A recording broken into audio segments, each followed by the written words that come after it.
Welcome, everybody. Is this too loud? I can get a little further away. Oh, let me make sure I mute.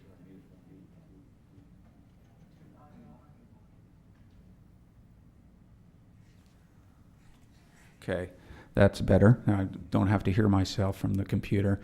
This is our first meeting in person, which is a hybrid. So some people are at home, and I'm trying to keep track of what's going on the Zoom also. So I believe KCAT is ready for us. I'm getting the thumbs up. So this is our first meeting back. We'll see if we can keep the snafus to a minimum for in-person hybrid meeting.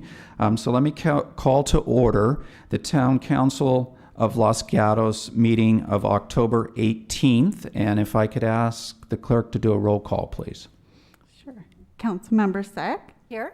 Councilmember Hudes? Here. Councilmember Badami? Here. Vice Mayor Rista? Here. Mayor Rennie? Here. So everybody's here. Thank you. Next, I'd like us to roll our meeting decorum video, please.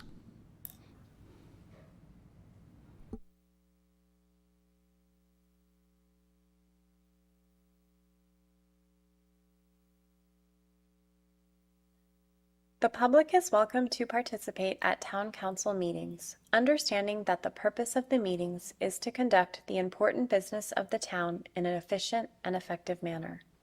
At each meeting, the following expectations of civil conduct shall apply. 1. For the benefit of the entire community, the Town of Los Gatos asks that all speakers follow the town's meeting guidelines by treating everyone with respect and dignity.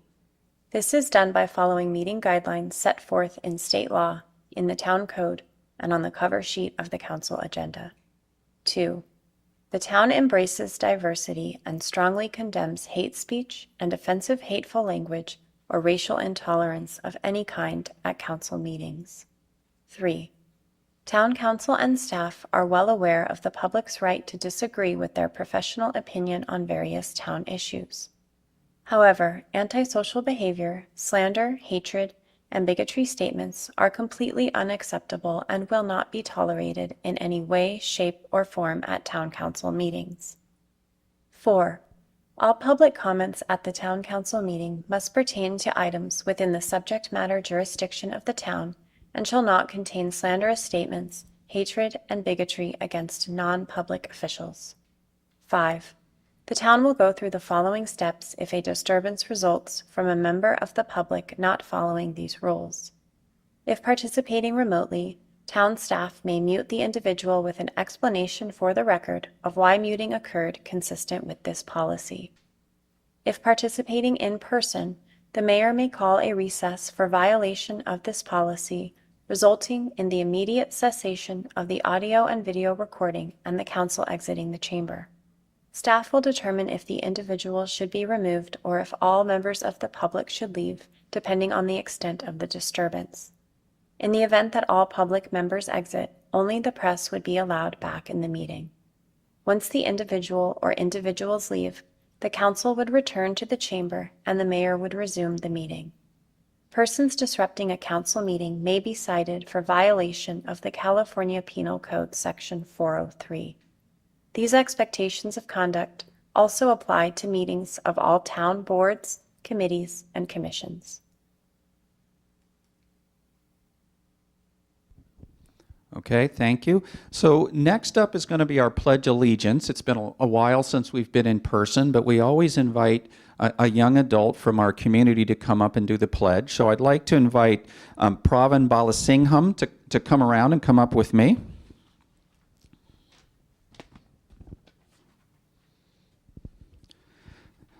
Welcome, Pravin. So first, a little bit about Pravin. He is a 9th grader at Los Gatos High School, and it says that you're an avid learner and eager for knowledge on anything that you can get your hands on. That's me too. I like to learn a lot. Even as old as I am, I still like learning. It says your favorite subject is biology, and then outside of school, you're a competitive pianist competing in international competitions. That's impressive. I couldn't go anywhere near a piano, so I'm impressed. And also you enjoy advocating for special needs and support of your sister. That's good. I think all people with special needs advocates, so thank you for that. Let me turn the mic over to you and let you lead us in the pledge. If everybody could stand, please, and I'll give it to you. Thank you. I pledge allegiance to the flag of the United States of America and to the republic for which it stands, one nation under God, indivisible, with liberty and justice for all. Thank you. Thank you. And this is for you. And go ahead and shake hands with each of the council members.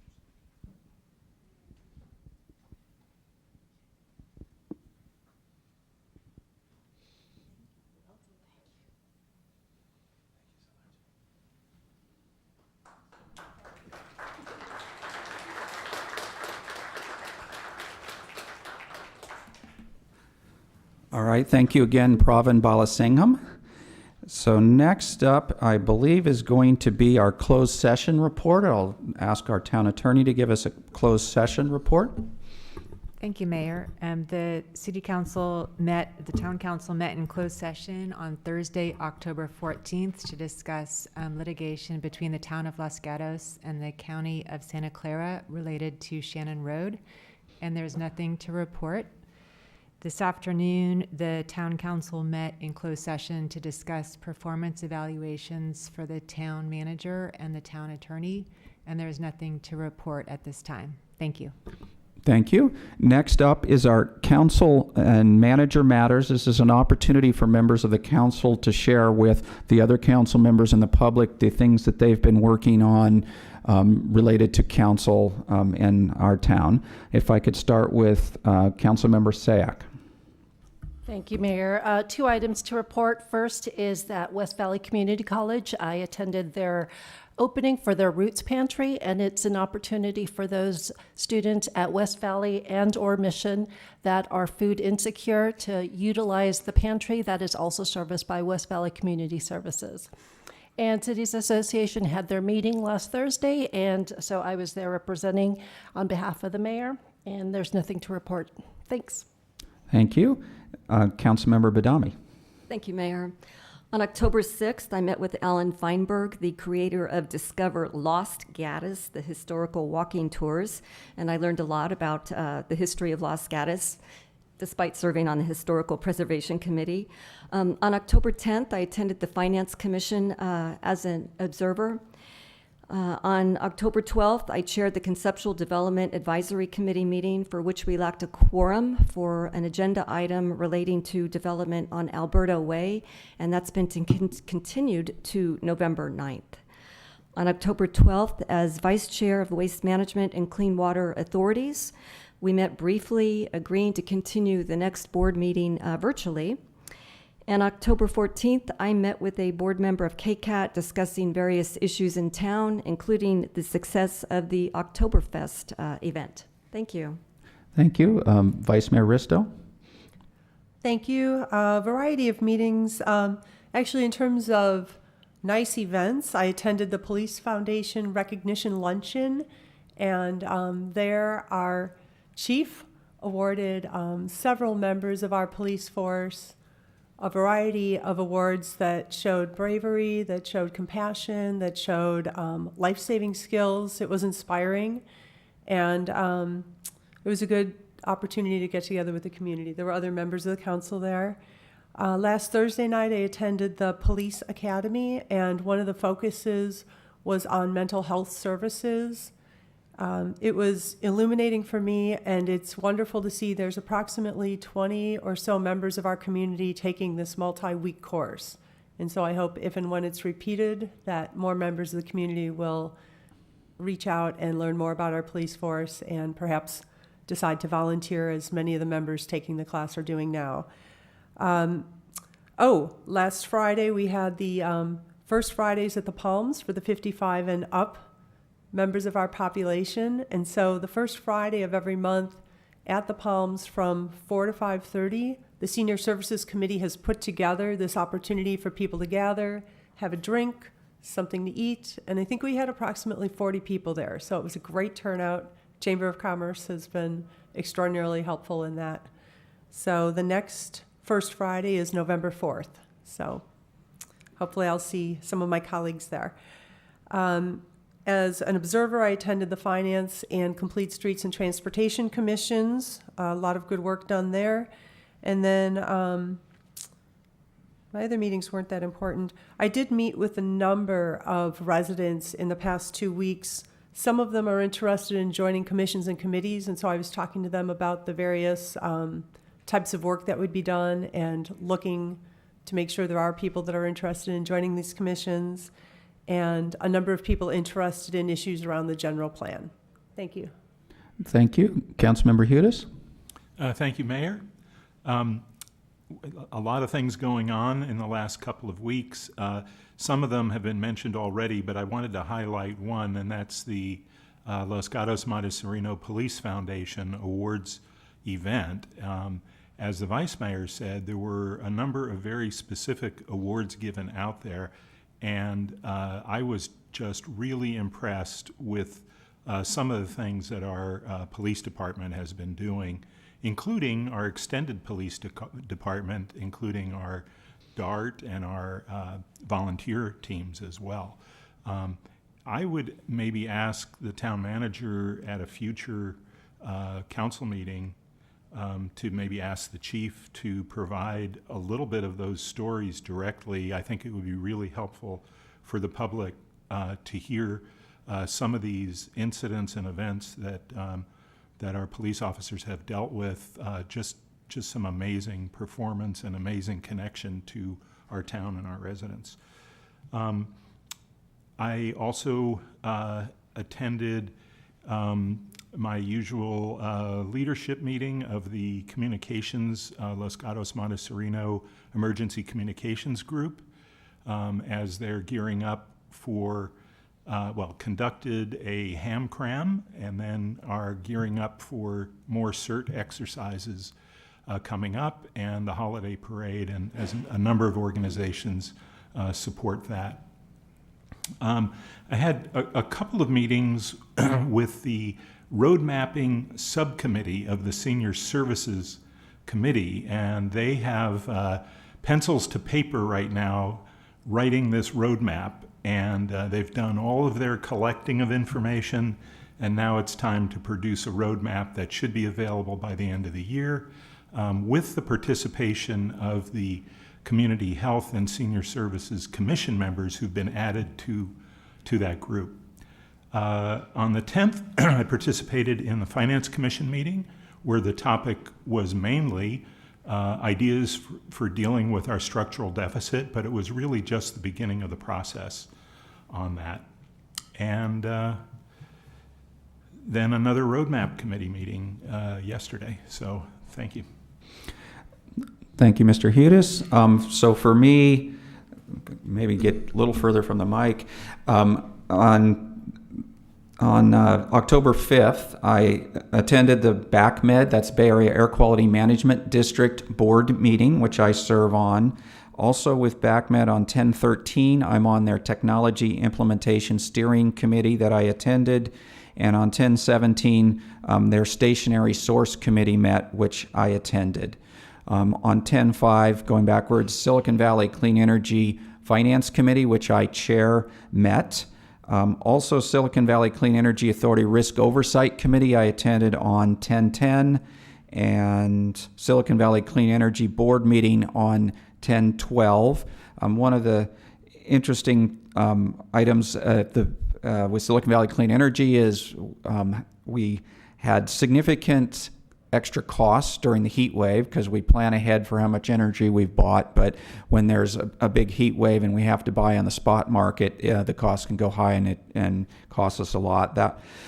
The exact dollars of that cost will be coming out in our finance reports, but I don't know that yet. One thing that was of interest is we've been buying long-term contracts for the last several years of solar plus storage, and our storage was able to contribute to keeping the grid up. We had significant contributions from the storage that we had bought with our solar plus storage sites.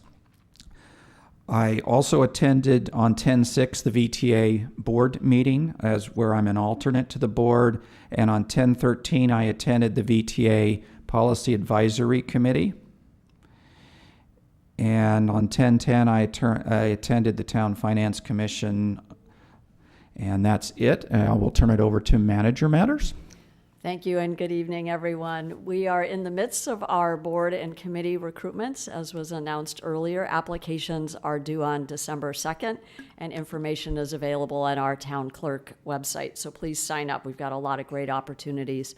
On Thursday night, our Housing Element Advisory Board will be meeting virtually on Zoom. So please join us and get an update on our Housing Element.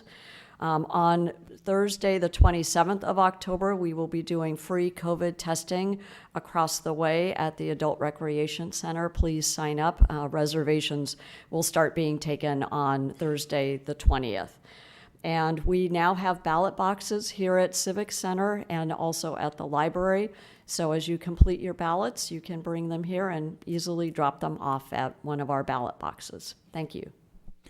Thank you. So let me talk about a little bit about our cards. Many of you have probably been in chambers before, but if you're in the chamber here, we have cards that you can get in the back of each of the, behind each of the seats. And in this, you can fill out your name and what agenda item that you want it to be. It could be verbal communication or other agenda items. And then anytime that you want, you can do that and hand it to our clerk, Jenna DeLong, on the side. If you're at home, when I call for the particular agenda item, if you could raise your virtual hand on Zoom, and we will also call on you there. So with that in mind, if anybody can work on that, if they're before the agenda item they get to, or I will give you time at the agenda item. Next up is going to be our consent calendar, which consists of items 1 through 9. Would any member of council wish to pull an item from consent? Looks like none. So let me see. Would any member of the public at home on Zoom or locally wish to speak to an item on consent? I don't have any cards here. Those are items 1 through, 1 through 9. I don't see any hands on Zoom or any interest in the room, so I'll come back to council for a motion. Vice Mayor Risto. Thank you. I move to approve consent items 1 through 9. Councilmember Badami. I'll second the motion. Would any council member wish to make comments on items on the consent before we vote? Seeing none. Now that we are all in person, I don't need to do a roll call vote. So all those in favor raise their hand and say aye. Aye. I see a unanimous, all 5 council members vote yes on the consent calendar. So of course that passes unanimously. Next up is verbal communication. So if you're home on Zoom, please raise your virtual hand. There should be a button that says raise hand at the bottom. Hopefully you can see that. And if you're interested here in the room, please fill out a card and hand it to the clerk. I do have one card, so I'd like to ask Christopher, looks like Bajorder? Bajorek, please come. Do we have a mic? Oh, there it is, yes. We no longer have a podium. Everything's changing. So you have 3 minutes to address us on an item that's not on the agenda. My concern has to do whether the town has a rigorous process for validating the residency of an applicant who comes and requests building of an ADU or splitting a lot to be consistent with the new state regulations.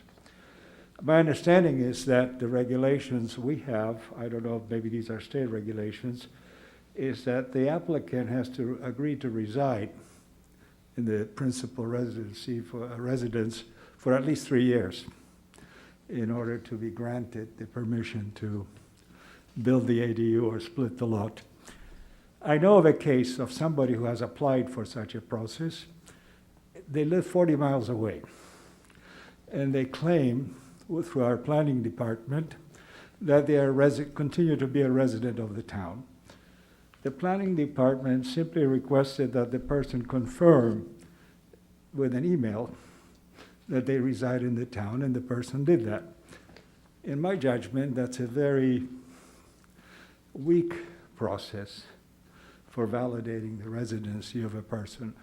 I'm concerned about developers, property speculators, abusing the privilege of being able to develop their properties and claiming to be residents, whereas they're not. So I recommend, if my understanding is correct, that the town adopt some rigorous process to validate the residency of a homeowner who applies for these special privileges.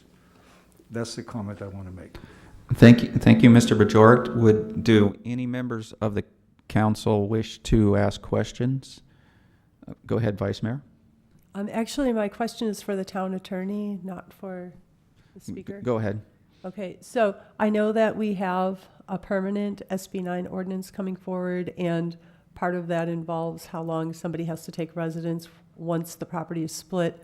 I'm assuming that we'll be looking into all the ways, what our enforcement abilities are, and if there are issues that are brought up by the speaker, if those would be addressed. Yes, they will. And planning had referred a similar inquiry earlier today, possibly the same inquiry. And the town's ordinance does match the language of the state law. But I will be looking into the possibility to strengthen the town's ordinance. Thank you. And Councilmember Hudas, you had a question for the... Yes, I had a question for Mr. Bajork, is it? Yes. So my understanding is that in our current ADU ordinance and in our SB 9 ordinance, there's no notification process of neighbors. So if you're comfortable, could you share with us how you found out that there was an SB 9 or an ADU application in this case? Through another neighbor who ran into and spoke to the owner of the property, who excitedly shared the news that they were going to split the lot, build another unit.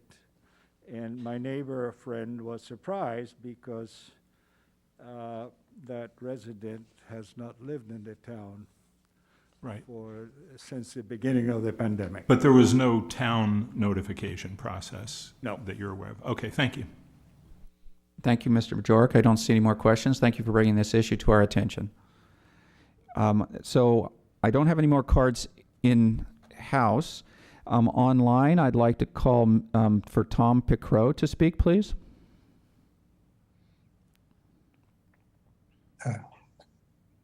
Good evening, councilors. I'd like to build on the remarks made by Councilor Risto and Hudas on I'm Tom Picrow, and so I'm speaking about our Senior Services Committee. As a chair of that committee, I have three quick comments to build on their remarks. One is that we have reached out to all the members of the Community Health and Senior Services Commission to join the Service Providers Committee in our efforts, and they are, now that they're on the committee, and they will participate as time permits. A second point is that our committee members are hard at work through its subcommittees to finalize milestones and projects for each of the 7 roadmap goals that we had identified, and the members are really doing a great job. And that brings me to the third point, which is that we are making good progress with the Senior Services Roadmap and are on track to deliver it to you by the end of December. Thank you. Thank you, Mr. Picrow. I don't see any questions from council here, so thank you for keeping us informed. Next, John Shepherdson, please.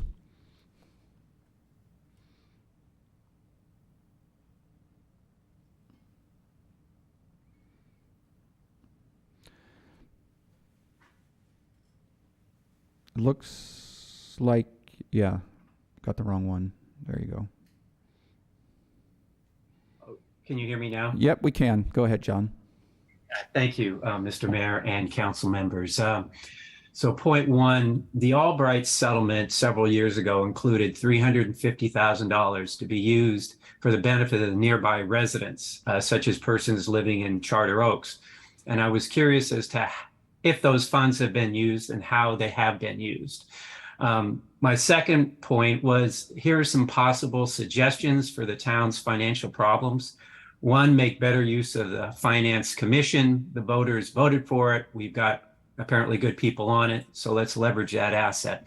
Secondly, hire an outside entity like management partners to do a review of the entire budget, looking at revenues as well as expenses. The $50,000 or $75,000 cost for the report, in my view, would be recovered into savings or income. Thirdly, I applaud the reports of the fine town policing work that's been done recently. I also suggest that we have the sheriff make a proposal to provide police services to the town. And what are we really afraid of? It's a bid like when you get a bid for a contractor on your home. The sheriff services Saratoga and Cupertino. Saratoga pays $6.4 million for its policing. That's 27% of its budget. What does Los Gatos pay? $19.2 million, which is 40% of the budget and approximately $600 per resident. And by my research, one of the top rates in the state. We pay $13 million a year more than our Saratoga neighbors. Are they any less safe than us? Do they have rampant crime? With that same ratio in spending over 10 years, we will pay $130 million more than Saratoga in policing costs. In 20 years, that's $260 million. In 30 years, it's almost $400 million. And what does Cupertino pay? And they're about double our population. They pay $16.8 million to the sheriff. So to me, common sense suggests that we at least have them submit a proposal, something to compare with our own town policing department. And for those that are wedded to the town police department, almost irrespective of the financial factors, then maybe we should put on the ballot a parcel tax and just have it set aside for the police department so that the rest of the budget is not adversely impacted by that 40% going to the police department. Thank you for your time and consideration. Thank you, Mr. Shepherdson. I don't see any questions from council. Thank you. And I don't see any more hands for verbal communication, so I will close verbal communication. And that brings us to agenda item number 10, which is going to be to receive a report regarding the independent police auditor function. This is something that council set up a couple years ago to have our auditing of police issues done separately from the police department itself. So if I'll turn that over to staff. Thank you, Mayor. This is Gabrielle Whelan, Town Attorney, and I will be providing an update on the town's independent police auditor function. As the Mayor mentioned, the policy was adopted in November of 2020. The goal was to create a separation between those filing complaints against police officers and the town's police department. As the procedure goes, complaints are submitted to the town clerk and then reviewed by the town attorney. The town attorney then determines whether the complaint should be referred to an outside law firm for an independent investigation. And the town currently has contracts with 3 outside law firms to perform those independent investigations when they're warranted. The policy adopted by the town provides for periodic reporting out of the program. And so tonight we are reporting on what has occurred during the last year. Over the last year, the town received 6 complaints regarding police officer conduct. Of those, 2 resulted in referrals to supervisors so that the supervisors could speak with the officers involved. And the remaining 4 complaints were deemed to be unfounded. The policy that exists right now provides that complaints can be submitted either in writing or verbally. Staff would like to revise the policy to require that complaints be written complaints rather than verbal. And I am here to answer any questions that the council may have. Okay, thank you. Would anybody wish to ask questions before I go ahead? Councilmember Hudis. Just to pick up on the written, the change to only written, could you give us a little more background on how many of the complaints, the 6 or the 2, were not written, and why only require written? What's the rationale? Of the 6 complaints, the town received a request to transcribe 2 complaints. And so the complaints were dictated to the town attorney. And then when the determination was made, the complainant was concerned that the person taking the dictation had been the same person who made the determination. And so to avoid that problem, it would be best if the complainant authored their own complaints. Thank you. And so are you looking for a motion ultimately from us to allow that, or? No, it's an administrative policy, and so it's adopted by the town manager, but we did want to bring that to the council's attention and then provide an update of what's occurred over the last year. Okay, thank you. Seeing no questions, I will open public comment on this. So if you're at home, please raise your virtual hand. I have no speaker cards. If you wish to speak on this, please fill out a card and bring it to the clerk. Not seeing anybody rushing forward on item number 10 and no hands at home. I'll close verbal communication, come back to council. This is just receive a report, so we don't need a motion, but you're free to ask more questions or make comments. Councilmember Sack. Thank you. Overall, I am supportive of the request. There was something in desk item. I do want to make sure that is not lost, that there should be a policy that provides an exception if there is someone who has either a disability or cannot write in English. And so I just ask that the town manager and the town attorney take that into consideration, that there should be extenuating circumstances when a written complaint is unavailable. We will. Thank you. Other comments, questions? Seeing none, this was not meant to be a lengthy agenda item, just to keep us updated on what was going on. So I will go ahead and close item number 10 and move to item number 11, which is going to be discussion of our housing element process and the next steps for the referendum on our 2040 general plan. And I'll turn this over to staff. Thank you, Mayor. I will begin. This is Gabrielle Whelan, town attorney.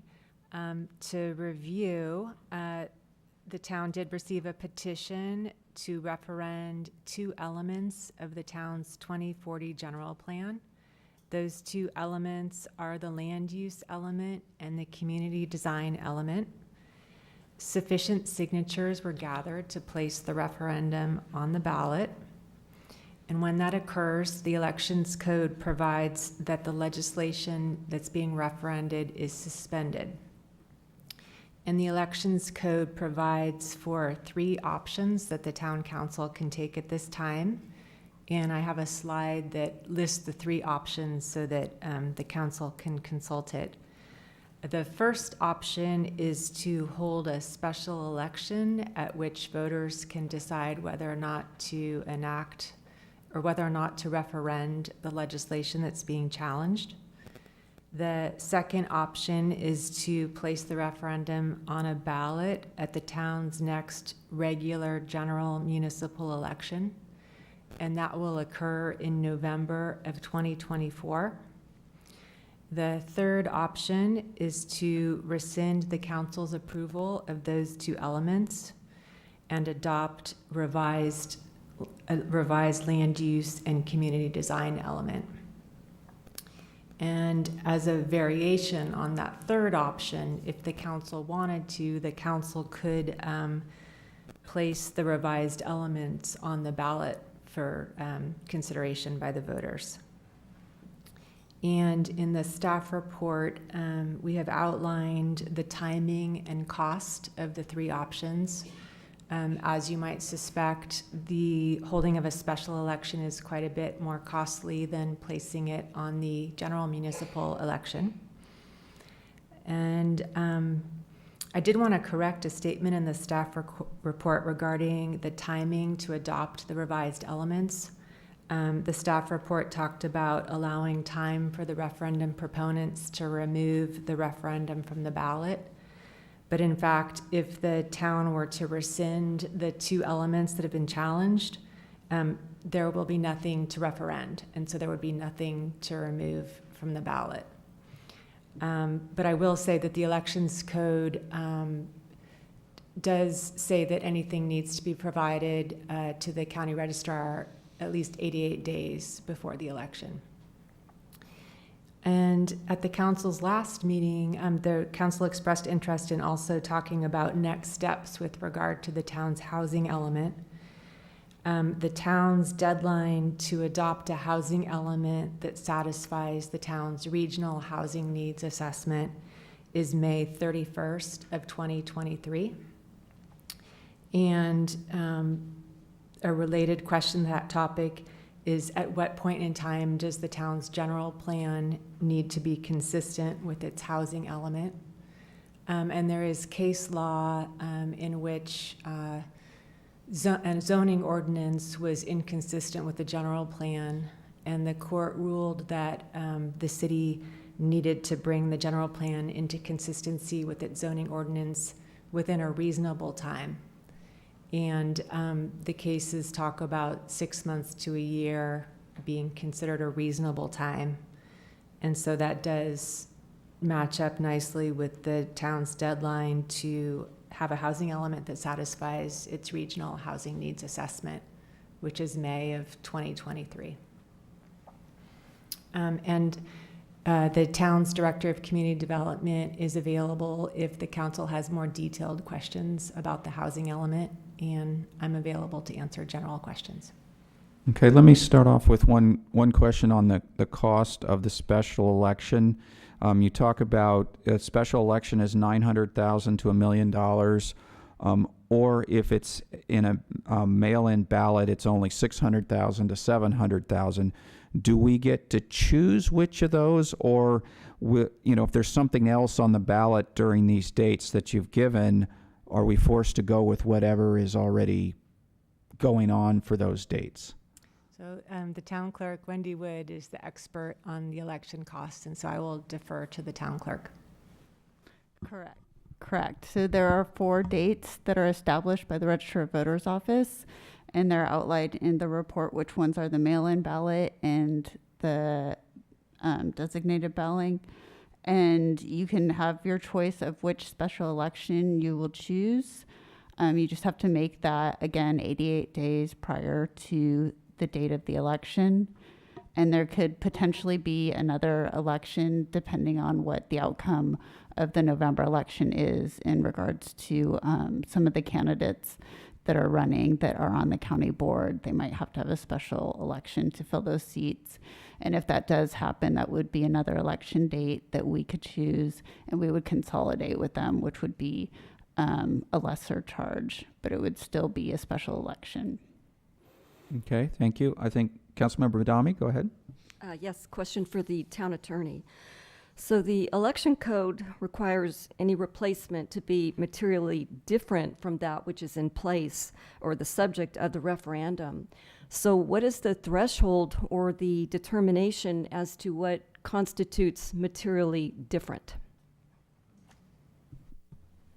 So I've located 2 cases that discuss how different the new legislation needs to be. Neither of the cases arose in the land use context, but one case involved a city's entry into a lease, and the court held that it was not sufficient for the council to have simply reduced the terms of the lease, that the referendum was focused on the fact that a lease was entered into at all, And so reducing the terms did not make it essentially different. And so the court issued a writ of mandate to overturn the city's adoption of that amended lease. The second case involved a franchise, and it was similar facts where the city at issue reduced the length of the franchise, and the court said that's not sufficiently different from the franchise that was challenged originally. So the courts say, look at the reason that the referendum was circulated, and whatever is proposed should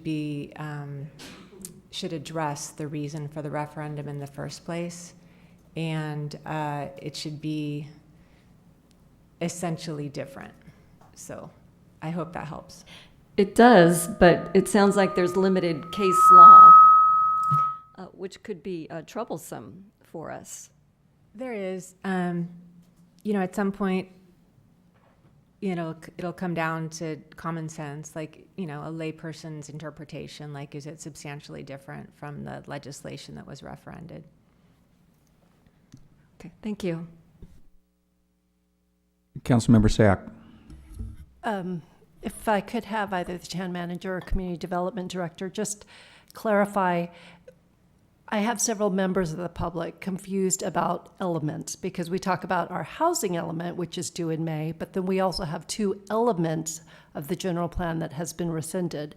So if you could just walk us through, for those that are watching, what is mandatory and what has been rescinded, and how's the general plan amendments that is necessary to get to the mandatory housing element, what options are available?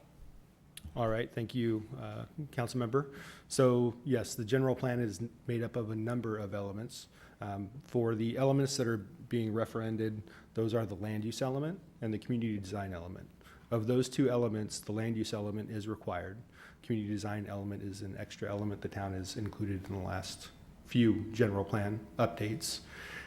We have submitted, as you're aware, our draft housing element for preliminary review by HCD, which, given the referendum, we've included a rezoning program and a general plan program. The details of that will go through a separate process because they'll require general plan amendments to the 2020 land use element, which is currently in place. There are other options I think the town attorney has mentioned before. And so those elements, the initial thought is that we need to get to our regional housing needs allocation and the 15% buffer. That is identified in the sites inventory of the housing element. So one option is to simply rezone and change the land use designations for those specific sites. So it's much more limited focus than the previous land use element, which looked at entire land use designations and changed those requirements, which is one of the big reasons why the referendum was circulated. So hopefully that clears that up, and if you have any other specific questions, I'm happy to answer those. Vice Mayor Risto. Thank you. I have a question.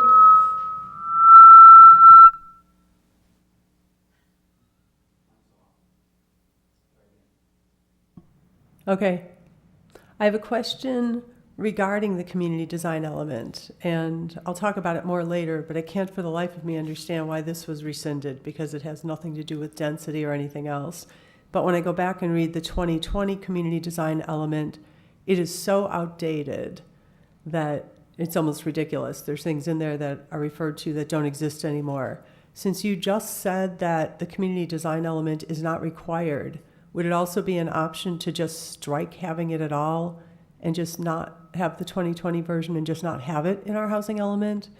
And if so, what would be left hanging that we would have to incorporate somewhere else? Thank you for the question, Vice Mayor. So the community design element is a standalone element to hopefully not get confused. It's not part of the housing element.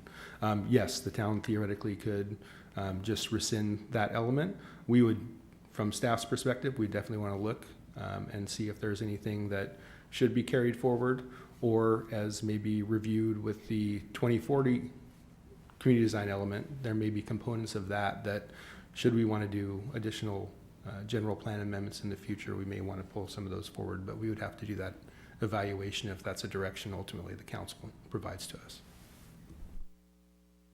Okay, so as a follow-on, I know that for the housing element, what was discussed was we would have to have an implementation program to update the land use element.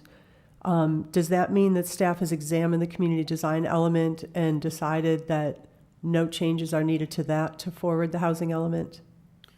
So I would say that we haven't done that evaluation. However, the key components are located in the land use element that affect the site's inventory. So that is the bare minimum we need to do.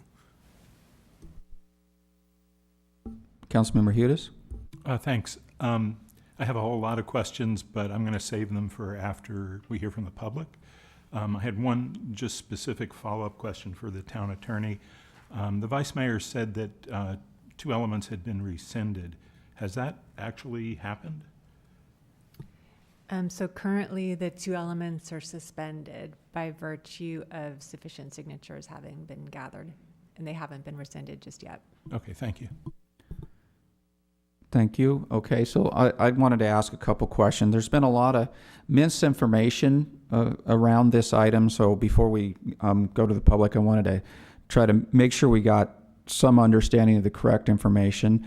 I, being mayor, get all kinds of complaints sent to me. So one of the ones that I, more than once, that I was told that the signature gatherers were saying that the council has approved a large housing development recently. Have we approved any large housing developments recently? Not knowing what they were referring to, I would only assume the largest housing development, which is currently under construction, which would be the North 40, would be my assumption, but it would be only that. And that was approved 4 years ago, 5 years ago, by a different council?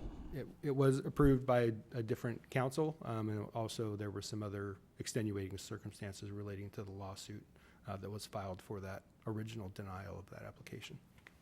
Okay. Second question was, I've seen circulating that this general plan approval is going to build 12,000 housing units. Or I've also heard that it's significantly above our housing element requirement. So could we talk a little bit about the numbers? So our housing element is 1993, and in order to submit to HCD, they're suggesting we have a 20% buffer. Is that, or 15% buffer? What's the number that we're really supposed to be submitting to have a chance of getting approval? Well, we're starting with a 15% buffer. We've seen other jurisdictions that have had up to a 30% buffer. So I think we're going to start with a 15%, depending on what those comments that we receive from HCD on the preliminary review of this first draft. There may be a chance that they ask for additional buffer, but we won't know that for till the middle of January at this point. And so what is that number? 21 something? Roughly 2292. 2292 is the straight RENA plus the 15% buffer. And the general plan that was passed for what are the number of units that are estimated to fit into the housing element portion, or that 8-year portion for the housing element that was approved by, that was then rescinded? So the general plan had a longer time frame, as we've talked about at length. The general plan was a 20-year plan. I think the 12,000 unit number that you reference, I've heard that and read that as well. My assumption is that if you took the existing development for all parcels in those designations and develop them to the max density, maybe you get to the 12,000. I don't remember what the final number was for the general plan, because there were modifications to the land use element that reduced the number down below the, I think it was 3773 or so, that was based on the assumptions that were in the general plan. But it's roughly that was in the general plan land use element based on the assumptions that were also utilized for the land use element. And so that was for the total 20 years that you're mentioning. So really my question was, how many units over the housing element are we based on what we approved? And it sounds like you don't recall exactly. I don't have that number right in front of me, and Ms. Pravetti has a much deeper memory than I do, so she might know. But we wouldn't argue that it was definitely more than the RENA plus the 15% buffer. But again, it was based on the assumptions and predominantly the redevelopment assumptions. Some of the designations we assumed 5% would redevelop. Some of them I think were up to 15% from a designation-wide standpoint. So based on those assumptions, it was a higher number than the RENA plus buffer. And I defer to Ms. Pravetti. And I would just add that the additional is approximately 1,000 housing units, so not anywhere near 12,000. And that's over 20 years or over the 8-year period? It's over the 20-year period. And so another question I think that was sent to us by email was a suggestion that we spread the housing element over 20 years. So the 2,292 that we're supposed to have, we're spread that over 20 years. Are we able to do that? Thank you for the question, Mayor. No, the housing element has a specific 8-year time period. And so every 8 years we have to adopt a new housing element that accommodates whatever the regional housing needs allocation for that time frame is. Okay, thank you. Councilmember Hughes, go ahead. Yeah, thank you. While we're on the topic of misinformation, I think that we continue to conflate the maximum possible under zoning changes that would be made from the likely or the estimated or the assumed. And I asked the consultants a lot of questions about how they arrived at those assumptions. But isn't it true that the designation changes that are in the suspended elements would allow for a maximum possible of about 12,000 units? Thank you, Councilmember. We haven't done that, so I'll try to be a little more clear. The assumption of the 12,000, I think, is based on if all development that's currently existing in town is removed, and then there's redevelopment to the assumptions that were in the general plan. I think the key thing from the lower number, because ultimately it's based on, again, those assumptions such as the typical density, the assumed redevelopment. So those factors are what we used. So your likely versus maximum possible, I think that's fair. Okay, and just to be clear, because I don't want to conflate the two, there is an assumed or likely, and then there is a maximum possible. And the maximum possible is enabled by the designation changes and the zoning that will follow from that. And although we don't know any of this, it does then, if those designations are turned into zoning law, then those could be developed without, in many cases, without coming before the Planning Commission or coming before the council, because much of that would be by right development. Isn't that correct?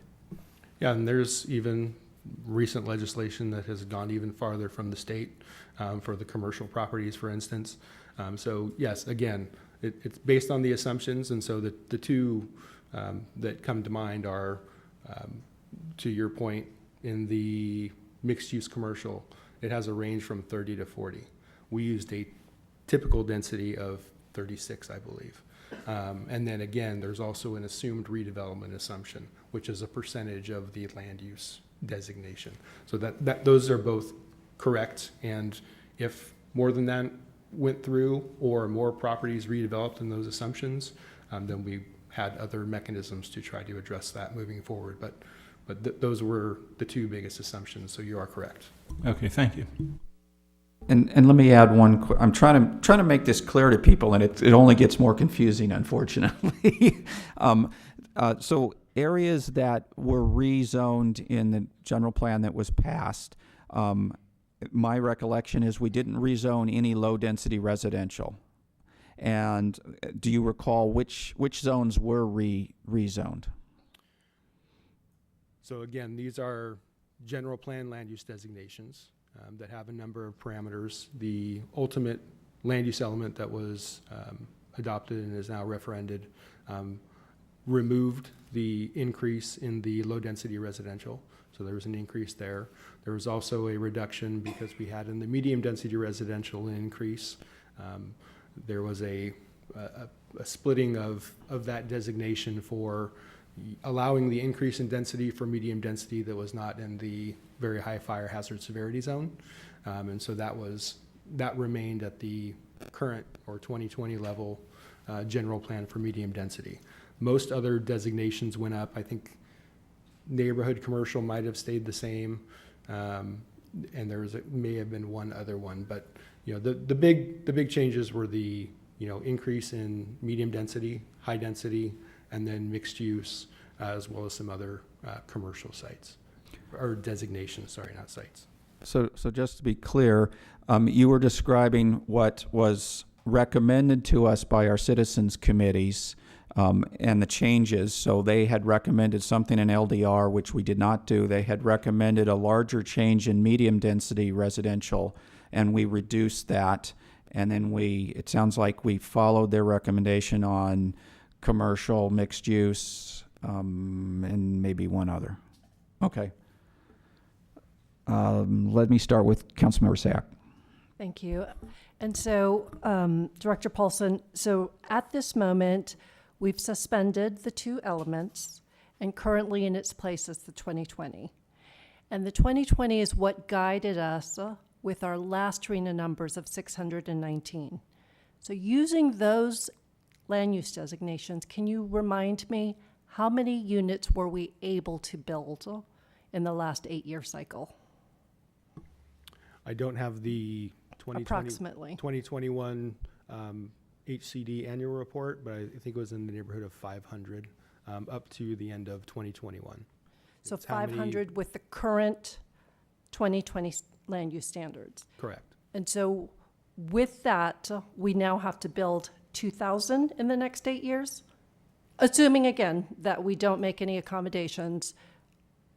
So we have to plan, we have to have the plans in place through general plan and zoning that we can show the state that we can adequately provide opportunities for that many number of units. I think we've had a lot of conversations. We're not building those units. We would be relying on property owners and or developers to come forward with applications, many of which are trending more and more towards by right, given state legislation. But it's, as you can imagine, it's over a 300% increase versus our last cycle. And my last question, ultimately HCD, the state, will decide whether or not they believe that the land use designations, even the ones that we're now amending very specific to that parcel for the housing element, will be sufficient. When do you suspect, or when do we anticipate comments so that we can see what the first review looks like? Thank you. So what we're hearing from the state, what we've been hearing from the state, and we continue to see with at least the local jurisdictions and what other jurisdictions have gone through, they've been taking generally approximately 90 days for the first review, this preliminary review. So that's kind of the time frame we're in currently. Then they will submit comments. We'll actually probably have a preliminary meeting with them as staff about halfway in, just to see if we can get any, clarify anything, if they've got some questions that we might be able to clarify prior to them preparing and then providing their review letter to us. And then we will take that, package it up, obviously make it available to the public decision makers, probably come back to the town council for some input, because undoubtedly we'll need some policy direction for some of the comments that they'll provide, and then we'll have to come up with modifications or amendments to the draft element in an effort to satisfy the comments that they have provided to us. And those policy changes are policy changes that would be in the land use element that guides the housing element? They would be in the housing element. In the housing element HCD itself. specifically looking at the housing element. Okay. They may say, you haven't gone far enough in what you're proposing to do in your sites inventory or a program. And so that's, again, going to be a policy discussion that we're going to need to have. Well, there's many options, but one of the other options is you add far more sites than we currently have to try to help show that we do have this thought out. And I think we put these in 3 tiers, so we're pretty comfortable. We have a number of other sites that potentially could get pulled forward to help offset that. The challenge is you then start talking about the numbers, because then we're getting farther and farther away from the 2292. And so, where's that balance happen where hopefully, seeing some of the Southern California letters, and I think Mountain View and Sunnyvale are the most recent ones to receive letters here in the Bay Area. There's going to be some additional clarification, additional justification that we're going to need to try to provide to them. And then that second submittal, once we get through our internal town process for a second submittal of a draft, they're taking up to 60 days to do that review.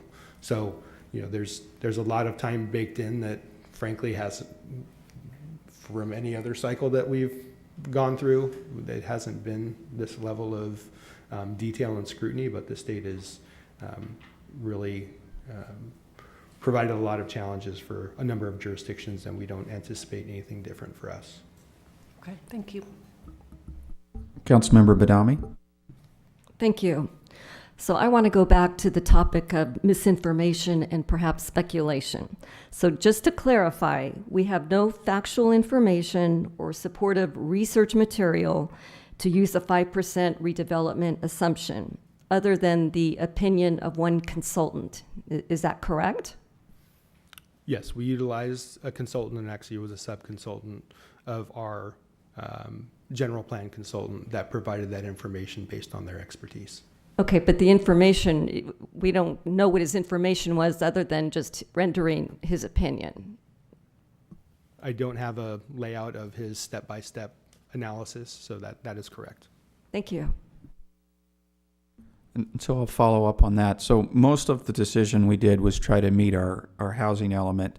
And I guess it wasn't mentioned, but there's a couple other issues in there over the 20 years that end up in it. Is the ADU units, we don't have any discretion over that. State law has made us build ADU units, let them be built kind of thing. And so some of those fall in our 8-year period and some fall out of our 8-year period. So if they fall in our 8-year period, we can count them towards the 2292. If they fall outside of that 8-year period, then it adds on top of that. And then we have some units that we're including from what's in the works now, I guess. But those can be included in our housing element also. Is that correct? Yes, thank you, Mayor. So part of the sites inventory, we have specific sites that need some additional action to make them hopefully viable from a redevelopment standpoint. And then we have an ADU bucket, which I think we have approximately 200 units in there for the 8-year cycle. We actually added an SB9 bucket, which I think was only in the 80s for that bucket. And then we have what you were referring to before, which is pipeline projects. So those are, if we received a CDAC application, if we have planning entitlements that are pending, if we have building permits that are ultimately ready to be issued or submitted for, those are kind of that breadth of pipeline projects. So we have another 170 or so, I can't remember what the number is, in there. But yes, those 3 buckets are in addition to the sites to get us to our... And so many, how many ADUs are being counted in the general plan that aren't part of the 8-year period that we can't get rid of? We have to count them. Yeah, so 300. 300? We had accounted for, I believe, 500 in the general plan. Again, using the last 3 years when legislation really changed and we're seeing a lot more of them built. It's averaged at about 25 a year. So the 25 times 20. And then there are units that were built before so the 8-year period starts in 2023, but our general plan starts in 2020. So anything built in the last 2 years we're including in our general plan numbers, but we don't get to include them in our housing element number. Is that correct? It'll depend on where those fall. Over the years, HCD has also been changing what they let the town count from arena perspective. It used to be you just had planning entitlements. Now you have to actually have an issued building permit. So it's a different threshold. So we're kind of in the middle of that. So we do have a number of projects that we probably actually counted before for arena, but they were using the planning entitlement versus the building. And so that will work itself out as they continue to probably use that threshold, because they actually know that if someone's invested and issued a building permit, it's a much more highly likelihood that it gets developed. And so back to the 5% assumption, we've assumed 5% is going to get built, but what really matters is what HCD assumes in order to meet the housing element. Is that correct? Generally, it's a little bit different dynamic. The assumptions, and I think, as I mentioned, there was at least one or more that had a 5% assumption. There were others that had 10 or 15%, so that varied depending on designation. They are going to strictly rely on our sites inventory, which is these specific sites, our ADUs, our SB9 that we're going to try to have them agree that we should be able to include, as well as our pipeline projects. So those designations, they're not going to be looking at our general plan on the assumptions that were used in the build-out table. They're going to be looking at this specific site inventory and making a determination if we meet state law. So this is all very complicated. Is there some place residents can go look online to try to understand the numbers better? I know we're throwing things around, and I don't know how anybody can keep up with it, actually. Well, I'll say it is very complicated, and this cycle is extremely complicated, and as new state laws continue to get signed by the governor, things are ever evolving. But we do have an housing element website, which is engagehousinglosgatos.com. We will be having a housing element advisory board meeting, as Ms. Prevetti mentioned, on Thursday. And there it's really an opportunity for the public and or the housing element advisory board members to provide any comments or ask any questions as we go through this process. And then we're going to continue to, hopefully at least monthly, try to keep the Housing Element Advisory Board engaged. The other thing we're hearing from a lot of folks who are either or at some different stage in the process is that it's really important to, continue to review the letters specifically that we're getting out of the our region in Santa Clara County to try to anticipate, okay, we look at theirs, look at ours, we're going to have a similar issue, or we're going to need to make sure that we address this. So it's even during this 90 days, we're going to have to be working with, as staff, with the Housing Element Advisory Board to get some initial feedback on some of those, or at least bring up those topics so people can anticipate when we get HCD's comments. We've kind of got this list of, okay, we know we're going to need to address these things, or we think we're going to need to address them.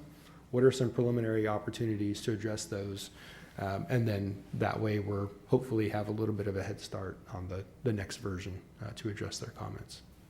Okay, thank you. I was trying to collect enough questions to give people in the audience more background. I'm not sure if we maybe confused them more or not, but I don't see any more questions from council at this time, so I'm going to go ahead and open public comment, and of course we'll come back to more discussion at council. So if you're online, please go ahead and raise your virtual hand. And I do have cards here. Let me start with people in the local audience. First up, Ronald Mayer.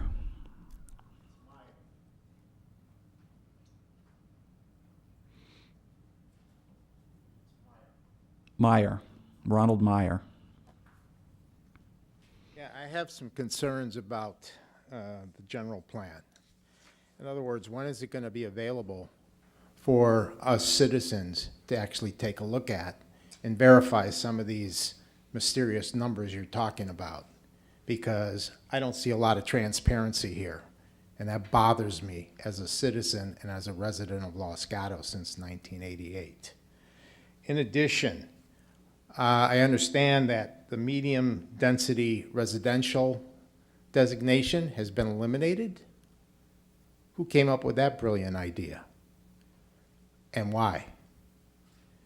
Second of all, relative to the ability to fund all this development, especially if it's going to encounter or include high residential units, which typically don't pay the same kind of property taxes that single residences and lower residence housing usually pays, and the fact that we're running almost a $4 million deficit, and you're now asking to increase taxes on small businesses in Los Gatos to fill your coffers. I mean, where's the logic behind all this? I don't see this.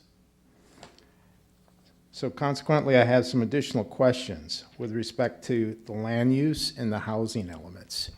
I'd like to see when a copy of this general plan is going to be made available to citizens, if and when, and by what date, that we can get a copy so we can actually see the facts and figures and the assumptions, because I'd like to challenge some of those assumptions.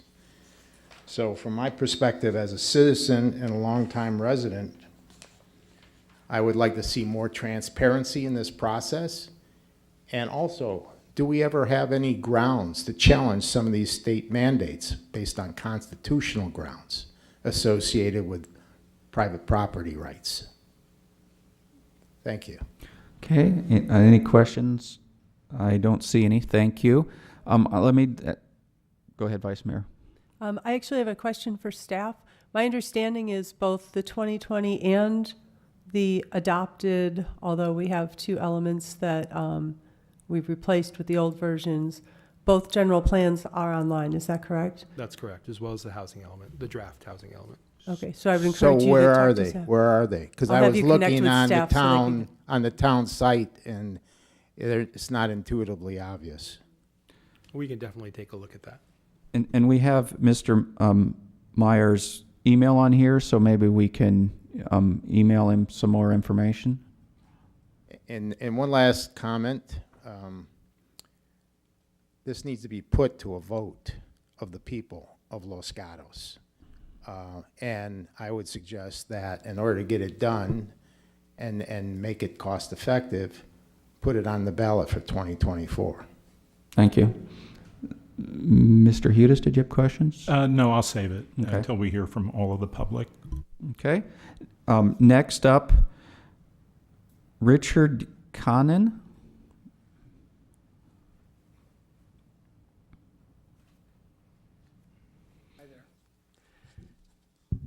So I've lived in Los Gatos for 41 years, and my wife and I have raised our children here, and I'm opposed to the revision of the housing element that goes far beyond the state mandate of the 1993 new housing units. One of the reasons that I oppose the rezoning to higher density is that I have friends who currently live on streets which already have no nearby parking space for the existing residents because there have been so many ADUs built on their street.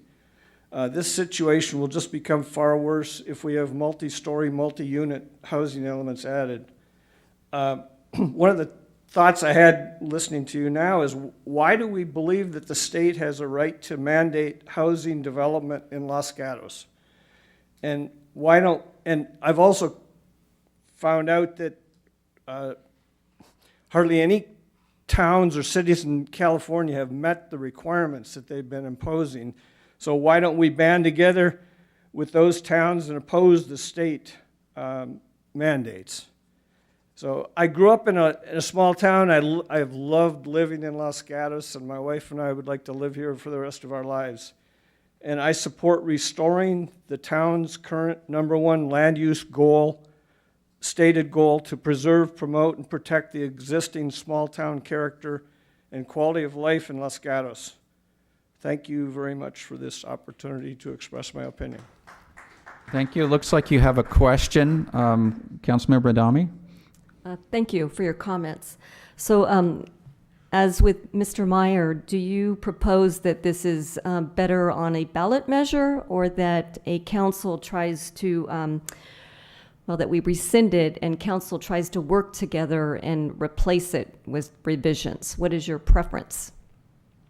Rescind it, and if you can create a proposal that that you can obtain transparent agreement of the majority of citizens in Los Gatos, then go ahead with it. But if not, then wait and just rescind it and put it on the ballot in 2024 when it wouldn't cost additional money.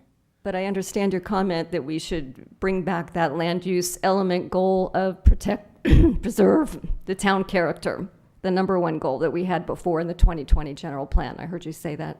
Yes. Thank you. Okay, thank you. Next up, Diana Pleasant.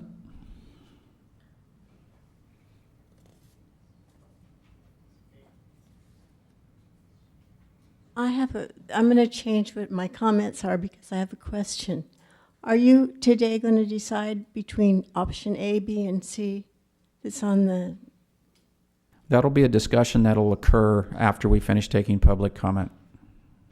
Well, I don't know if my public comment is applicable, if that's all you're going to do. But let me just give it and you can strike it if it's not. We moved here 50 years ago because of the small town character of Los Gatos, where our kids, parents, teachers, and business owners all knew each other and could support each other because it was a small town. And so it does concern me that some of the information I read about the general plan, that this is not really a guideline for some of... I realize that the state does not allow us to have a small town anymore, but if we could use it as a guideline, I think it would be strengthen our community. We're safe because our police, our firemen, our emergency services are all familiar with our neighborhoods, and we're familiar with our neighbors, and so the more dense we get, the less that is applicable. And I would like to ask, please, if you would consider putting small back into the verbiage of the general plan. I understand it's no longer small town character. It's just town character, and that does not describe Los Gatos. Thank you. Thank you. I don't see any questions. Thank you, Mrs. Pleasant. Next up, Rob Stump.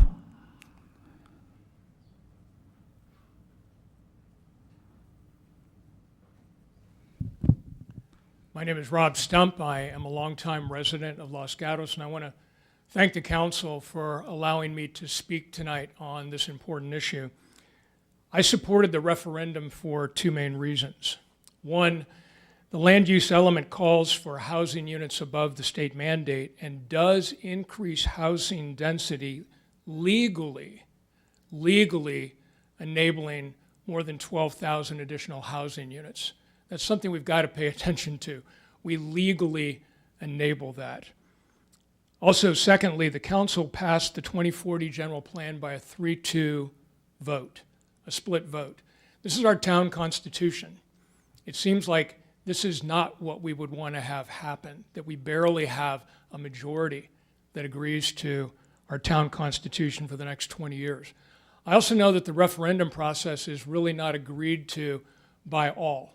And I understand that, but it's an important part of our democratic process, and it allows voters to weigh in on something like this, a consequential issue. The council now has an opportunity. What I'm recommending is the council rescind and replace the land use and community design elements that were approved in the 2040 general plan. So what is replacement? Well, the starting point was already begun when we reverted back to the land use element in the 2020 general plan. And that has served us well over time. Once we receive approval from the state on the housing element, the land use and community design elements that are contained in our 2020 general plan can be amended. We've already heard the town attorney talk about there is time to do that. So we can go back and amend that 2020 general plan, those elements. One item to note, and you've heard it here as well tonight, the election code requires that replacement be materially different from that which is the subject of the referendum. I believe this approach could be materially different from what the council approved on June 30th. We do not have to delay this decision or schedule an election that would be costly to the town of Los Gatos. In fact, I would argue that it's not in anybody's best interest to do so. So let's move forward, rescind and replace. Let's go. Thank you, Mr. Stump. I don't see any questions for you. Oh, wait, okay, Vice Mayor Risto. Thank you, Mr. Stump. I do have a quick question. Have you read the community design element, both the 2040 and the 2020 versions? I have not in detail. I've scanned them because I've focused on the land use element. Okay. I mean, I'll agree that the land use element increases density in some sections, but I was curious to know what you found egregious and needed to be changed in the community design element. I have not. Okay, thank you. I have not.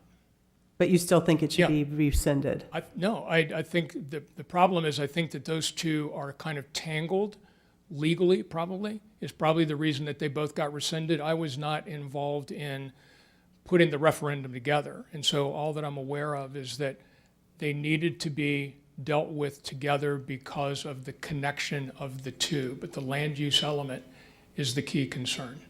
From my perspective, I'm not speaking on the part. So you support it, but you're not sure what the community design element. It obviously, there are some things that may need to be changed in the community design element, but I don't know that anybody's saying throw either. Well, we can't throw the land use element out, and I don't think anybody is suggesting that we need to dispense with our community design element. Okay, thank you. Yeah.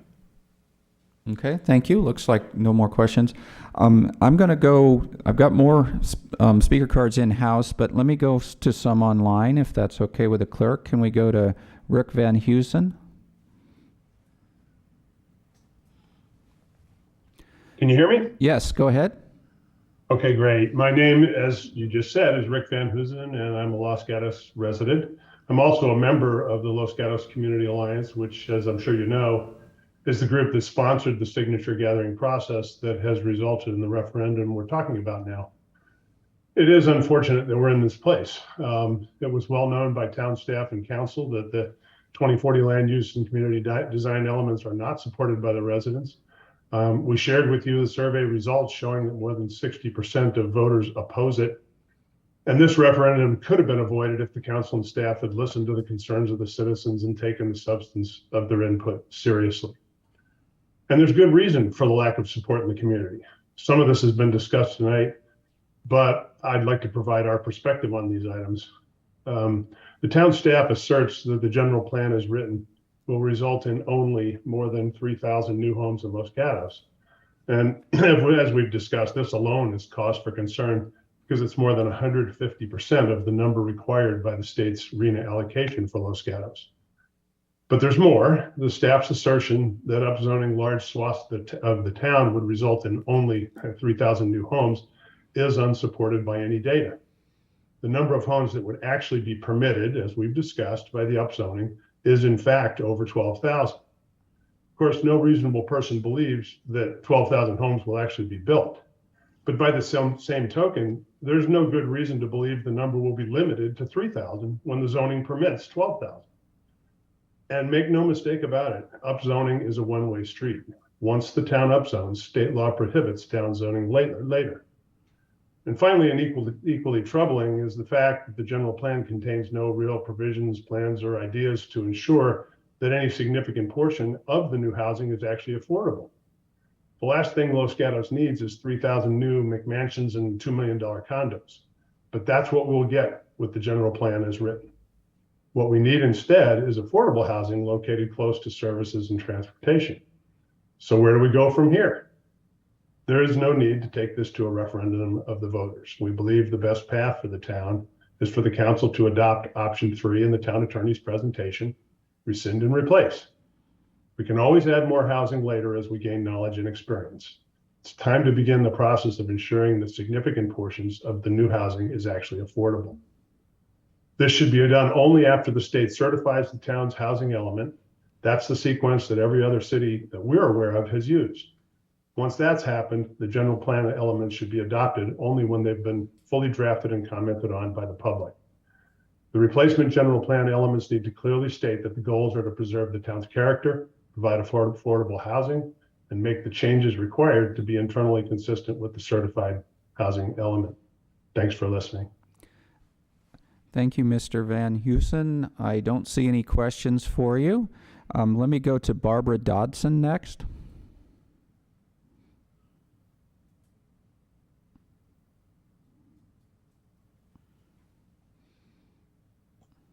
Can you hear me? Yes, go ahead. Okay. Good evening. I would like council to recognize that its vote approving the 2040 general plan did not represent what most residents in Los Gatos would like to see. The state is mandating an amount of new housing in Los Gatos that already exceeds what the town can reasonably provide. And by that, I mean would be just under 2,000 units plus the buffer. Yet council approved a number far in excess of state mandated requirements. Why? This makes no sense for a town that is almost fully built out. In reference to the referendum about the 2040 general plan land use and community design elements, I don't think the town should hold a costly standalone election or wait for 2024 to place this measure on the ballot. Instead, I would hope council would listen to what signers of the petition said, plus what the vast majority of letters to you about the 2040 general plan said, and make your own revisions. I have to say that I was pretty shocked that so many letters oppose the 2040 general plan land use element, and yet you seem to totally ignore what people were saying. You encourage people to write to you, but then don't pay sufficient attention to what they're saying. Please see that the revised general plan adopts elements to do the following. State that the town will not allow more homes to be built than the number specified by RENA, which for the period 2023-2031 is 1993. Eliminates any plans for upzoning. The new zoning standards that were approved, drastically increasing many land use densities, would create a town we don't want to live in. Council doesn't seem to have evaluated the impacts of upzoning, which include problems of traffic, parking, water use, and fire hazard. The plan should also include planning for affordable housing so that we are not all surprised, as we were with the North 40, when lots of new high-density housing is built with almost nothing being affordable. And finally, we should limit addressing housing development to only the time period through 2031. Thank you. Thank you. I don't see any questions for you. Next, if I could go to Markeen, I think it's probably Markeen Smith.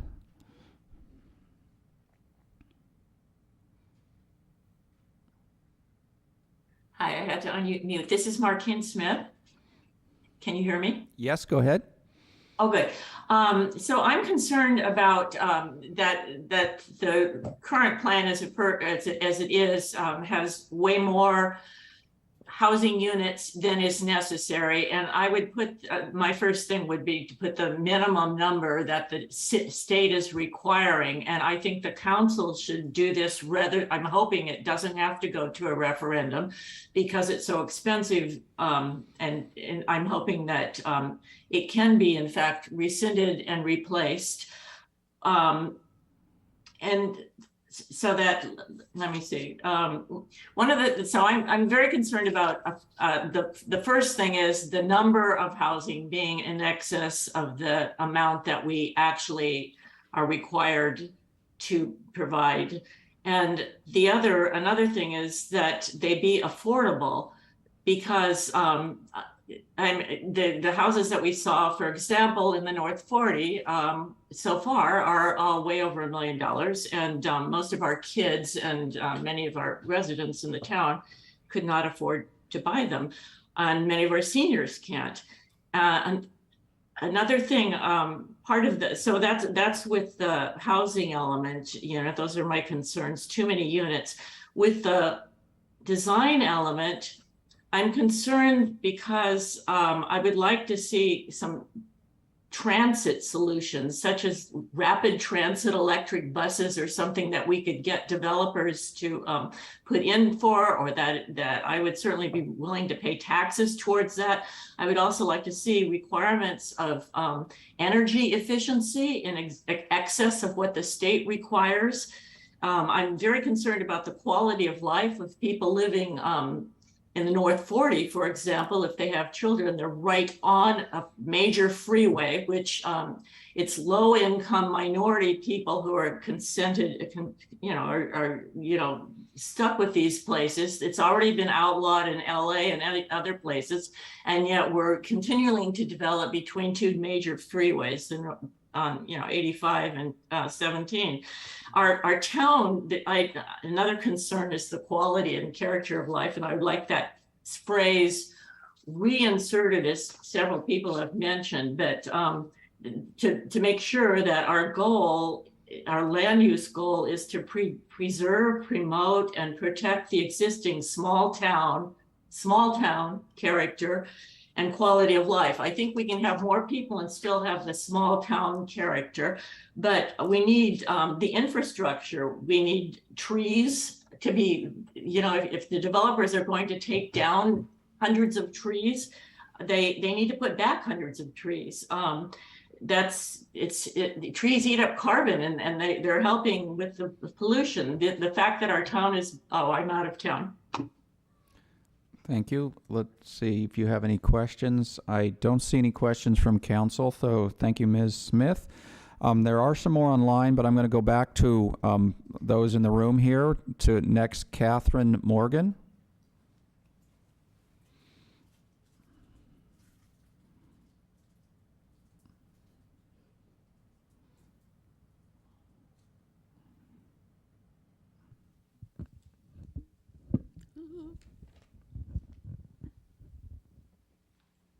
All right. We'll see if a short person can talk. I served on the Planning Commission for 18 years and gave input to the town council on the difficult decisions that they have to make. And now I would like to do that same thing more informally.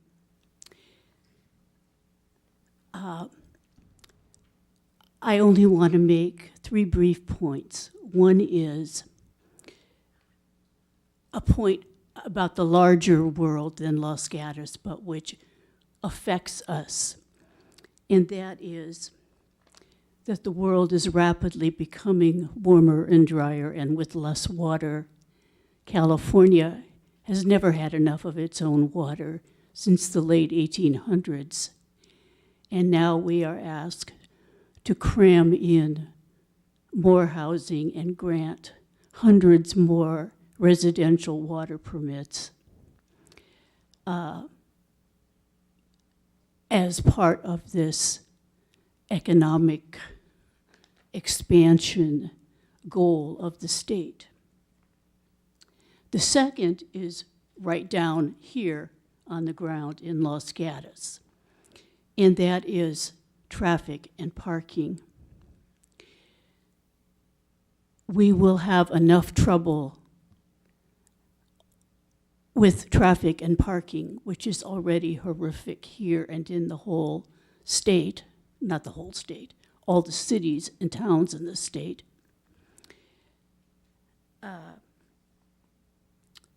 And the third is, whatever we do, certainly we need to guarantee a considerable percentage of affordable housing and all the laws and policies and follow through that will make them affordable and keep them affordable.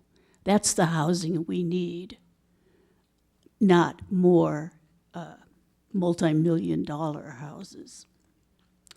So I request, I hope, I represent, no, not represent, but I echo hundreds of our residents who have said, please, for the sake of our world and our state and our town, let us not allow to be built any more than the required numbers of housing.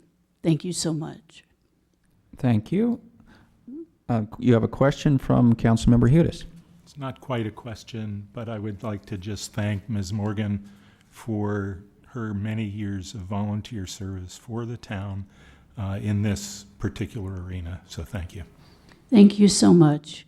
And when I heard the numbers of meetings that you go to besides these, I want to thank you right back. Thank you.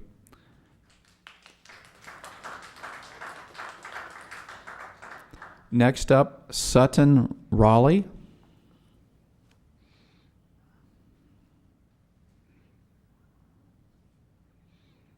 Hi, my name's Sutton Rowley. Lived in, okay. That works. I lived in Los Gatos for a little over 40 years now. The reason I'm here is because of the small town character. So I really echo everything you've heard tonight. I don't have anything really new to say. I don't want to repeat what everybody else has said, but I don't think we should have a number higher than the state mandated number. I think we should have a plan that every 8 years, when the RENA cycles, that we can revisit it and amend the plan if necessary. I think that's what all the other municipalities are doing. I don't know any other municipality that is proposing numbers over and above the state mandate. I haven't heard of any. So again, I love this town. Like some others that were here, I want to live the rest of my life in this town. But I want the small town character that we have now. Thank you. Thank you, Mr. Rowley. I don't see any questions for you, so thank you for your comments. Next up, Lee Katana.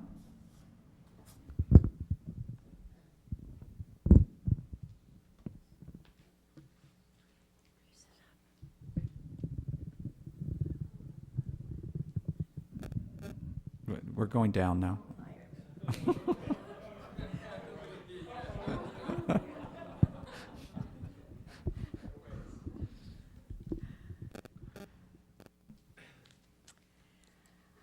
I had my speech all prepared for tonight, and I've thrown it out, so I'm not quite sure what I'm going to wind up with. But first, I would like to start with the fact that I think that there has been a real problem in communicating what it means to be upzoned and the difference between increasing the density in a general plan designation and upzoning the zoning code. For example, on the general plan designation, low-density housing, it goes from 0 to 5. I think many people assumed that all parcels that were general planned low-density housing could have a maximum density of 5. That's not the case, because the low-density residential housing is implemented by a series of zoning districts ranging from R18 to R130 and even R1D. They all have different minimum land use areas that are required.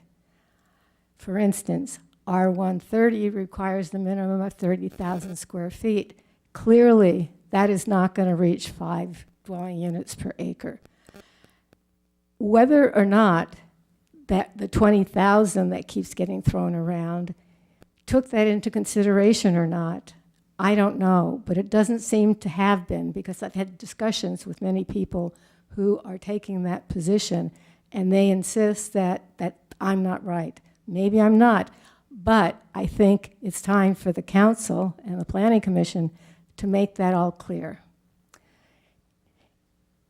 If the zoning codes aren't changed in terms of the land use minimums, then there's no upzoning of that particular zoning district.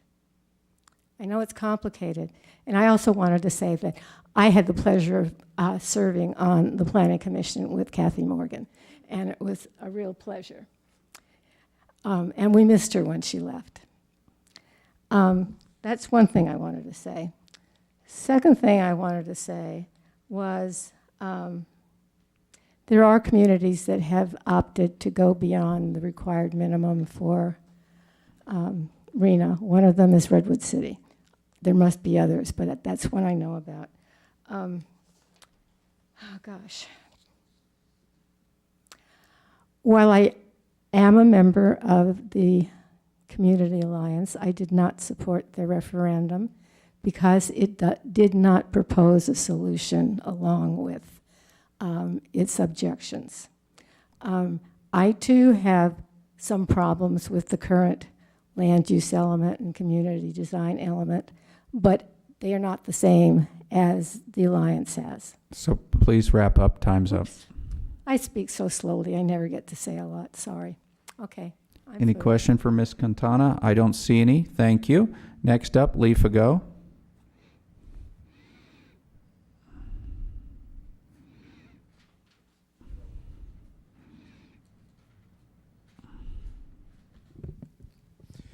Good evening, and thanks for meeting live again. It's nice to see everyone. And Mr. Rennie, you seem taller than what I remember seeing you on the videos. But anyway, tonight I am speaking only as a 26-plus year resident of the town of Los Gatos. I'm not representing any organization. But we love this community, and the reason my family moved here was the sense of a positive, welcoming, small-town character. Over the years, speaking with many residents, we all made the same decision for the same reasons: our comfortable and safe neighborhoods, good schools, and a sense of Los Gatos being its own small town with an inviting downtown and local shops and the varied characteristics of the different neighborhoods. And many folks commented they did not want to be in a place that was, quote, a suburb of San Jose, but to be its own self-sufficient town. Why transform our neighborhoods with the associated significant impacts townwide, not just in the specific neighborhoods you targeted, with challenges of traffic, parking, water use, electricity, considering what a good job PG&E has been doing in the state, and wildfire hazard throughout our town? More recent reports through the Bay Area indicate local population is not increasing, but in fact it's declining, and with lower housing demands. Also, the fiscal impact of new housing in the general plan was not adequately considered, I don't believe, especially important given the declining general fund reserves already underway, hitting a zero balance almost in sync with the 8-year RENA cycle. Remember, too, the cost of providing the town's public services is not covered by the tax revenue coming from residential properties. The town has not had developers or property owners achieve any of the recent or even the current 8-year RENA targets. And now ABAG has assigned 3 times the current goal for this next cycle. Absurd on its own, but for the council, why over-allocate sites beyond their assignment to us? Commit to your goal to, quote, preserve, promote, and protect the existing small-town character and quality of life within Los Gatos. Only allocate the number of sites and at a reasonable locations that meet the 2292 RENA requirement as assigned by ABAG, and at a mix as mandated by the state in the various pricing ranges. Do not go forward with the broad sweep of sites you had earlier approved that will compound the problems before us, and also that could be mandated then with more goofy legislation coming out of Sacramento without local government oversight. Thank you.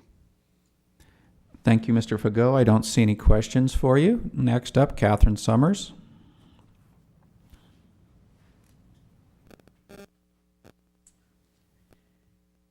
Good evening, Council. It's so great to see you all here in person and not on that Zoom. Funny that I'm following the both Lees, because I agree with both of them in some respects and not others. So on behalf of my members of the Chamber of Commerce and my board, I want to bring up a few points tonight for consideration. While I understand the pushback in the land use element of the general plan, that 12,000 number does seem to haunt everybody, and I appreciate that tonight you're kind of explaining the facts surrounding those numbers a little more. But tonight I wanted to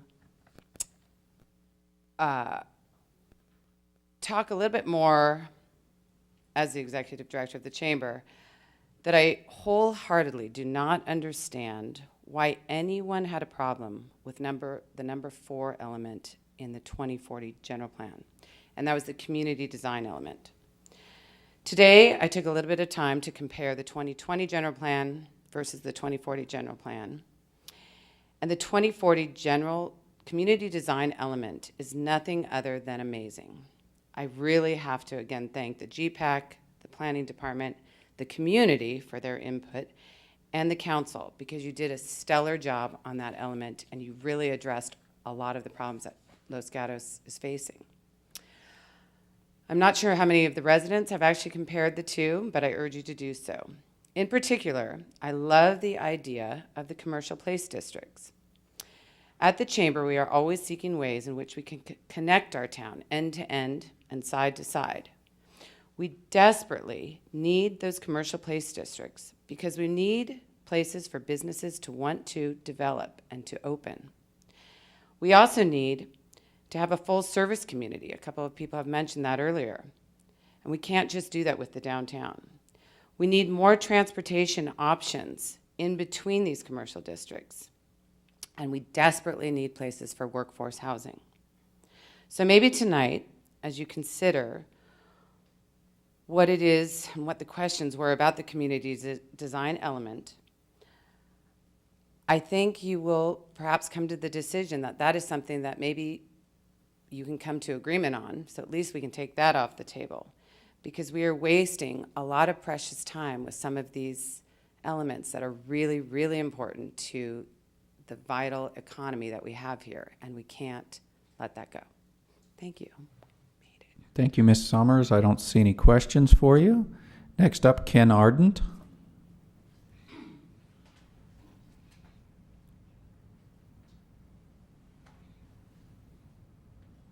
I think it's the right height. Good evening, everybody. Ken Ardent is my name. Been around since 74, at least in this town.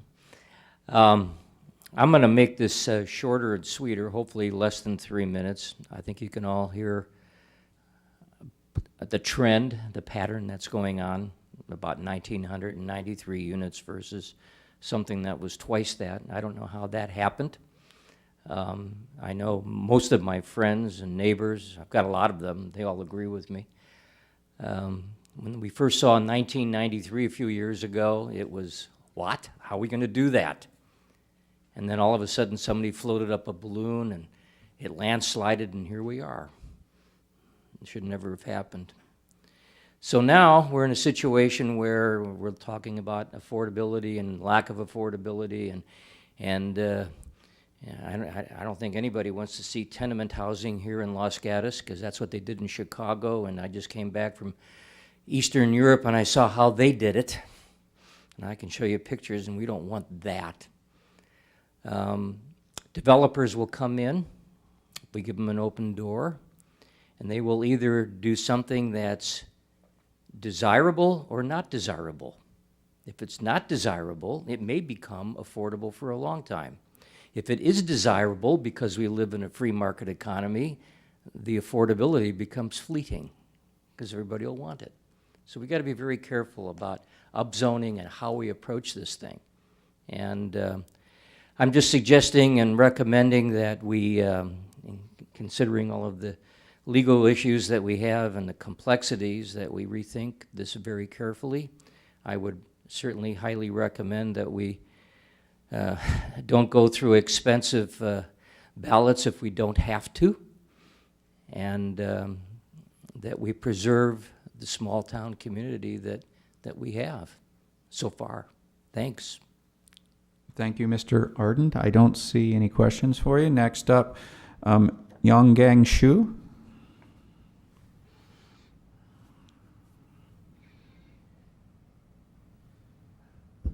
Good evening, council members.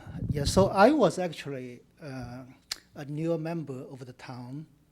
As you see how I dress, I was actually running on the street. Then I saw YouTube. Please address the council here. Thank you. And then I decided to stop by. Right. I think one keyword that I heard repeatedly tonight is small town again and again, right? So I love that, and that echoes, right? So I think I don't want to repeat anything of those, and I'm not really a, let's say, government expert or anything like that. And the November election is coming up. On top of my mind, nothing else really matters. This is the number one issue to decide my vote, my wife's vote, right? So I'm wondering if I could get the opportunity to get the input, your opinion, preferable yes or no, on this particular issue from the council members. Does this make sense? Yeah, thank you. Thank you. I do have a question for you from Councilmember Hudis. Yes, thank you. I had a question. Were you aware that the council did vote on this on June 30th and that the minutes and the vote are available for the public to see who voted which way on the general plan? Oh, no, I'm not aware of that. Thank you for the reminder. You can look that up on the town website. Okay, cool. But I guess many citizens in the city would have similar question. Thank you. Okay, thank you. Thank you. I don't have any more cards in the room. If anybody wishes to speak, please give a card to the town clerk. I have 2 more online so far. Let me go to Melanie Hansen.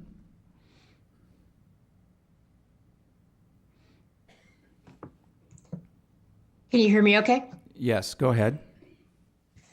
Thank you. I'm Melanie Hansen, and while I currently sit on the Planning Commission and the Housing Element Advisory Board and was previously chair of the GPAC, I am speaking not on behalf of any of those bodies, but rather from my personal experience being on those bodies and also as a 22-year resident of Los Gatos. Of the alternatives that are being considered by council tonight, I would recommend that you pursue option C, which is rescind and revise the, in particular, the land use element. And specifically, it's going to be 3.1, which contains the build numbers that people have gotten so upset about. The reason for pursuing that alternative is, 1 is the expense of the election, and then 2 is really the difficulty of educating the public on the full scope of the plan elements to be voted on.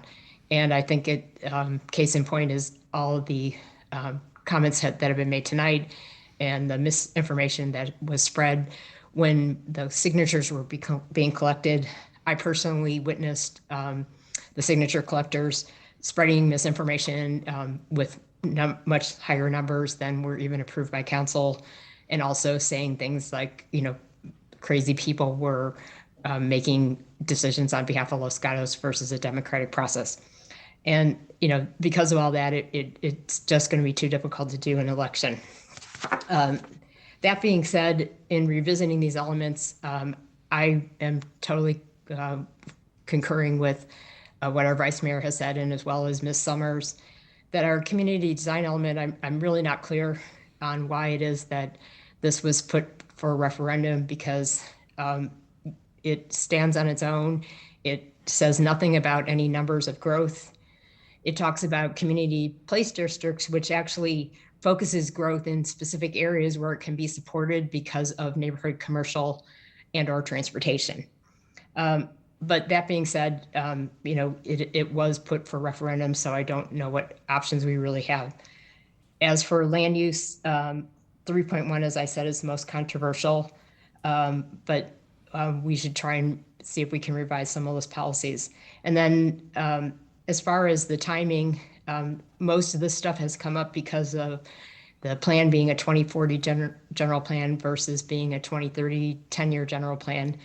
I don't know what options we have, but the best one would be really to limit the time and the risk for the town. So maybe there is a creative solution. And finally, as far as the housing element is concerned, the 2020 densities, as have been said, won't be enough, but hopefully we can pursue those sites and get the right densities so we can make those numbers work. Thank you, Ms. Hanson. I don't see any questions for you. Next up, let's go to Bill Kraus.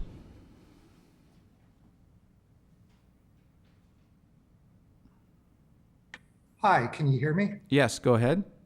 Okay, thanks.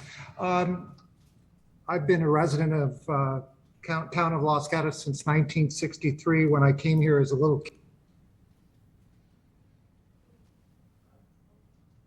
We lost him.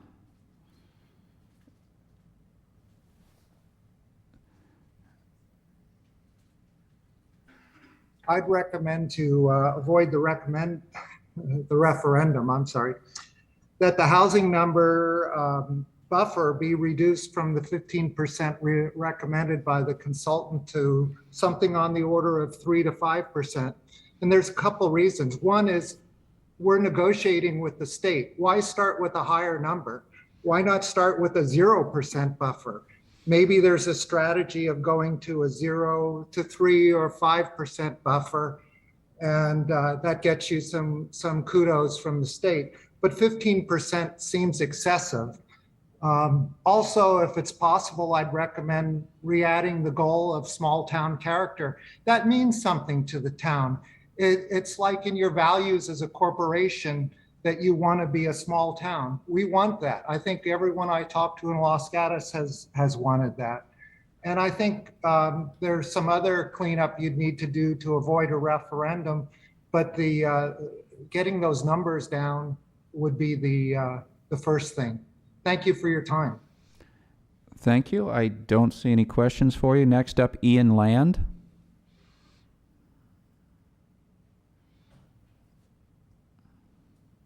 There we go. Okay, can you hear me now? Yes, go ahead. Great. This is Ian Land. I'm a 23-year resident of Los Gatos. One, I want to just commend the audience. I almost didn't talk because everyone seems to be reflecting similar values to my own. But I thought I'd just mention a few things that, consistent with the folks who are out there. I moved to Los Gatos because it was a beautiful small town, great quality of life, and I'd like to see us continue that path. I think the translation of that for me is minimize growth, right, or moderate growth. And I understand that the population in the world is increasing, but I don't think we Los Gatos have to solve that problem. And I certainly am consistent with the people who are seeing, high density housing selling for $2 million, a piece doesn't seem like it's solving the problem that we're looking to solve. And it's putting a lot of pressure on the infrastructure of the city, including traffic, including the budget, including water, including the risk of fire.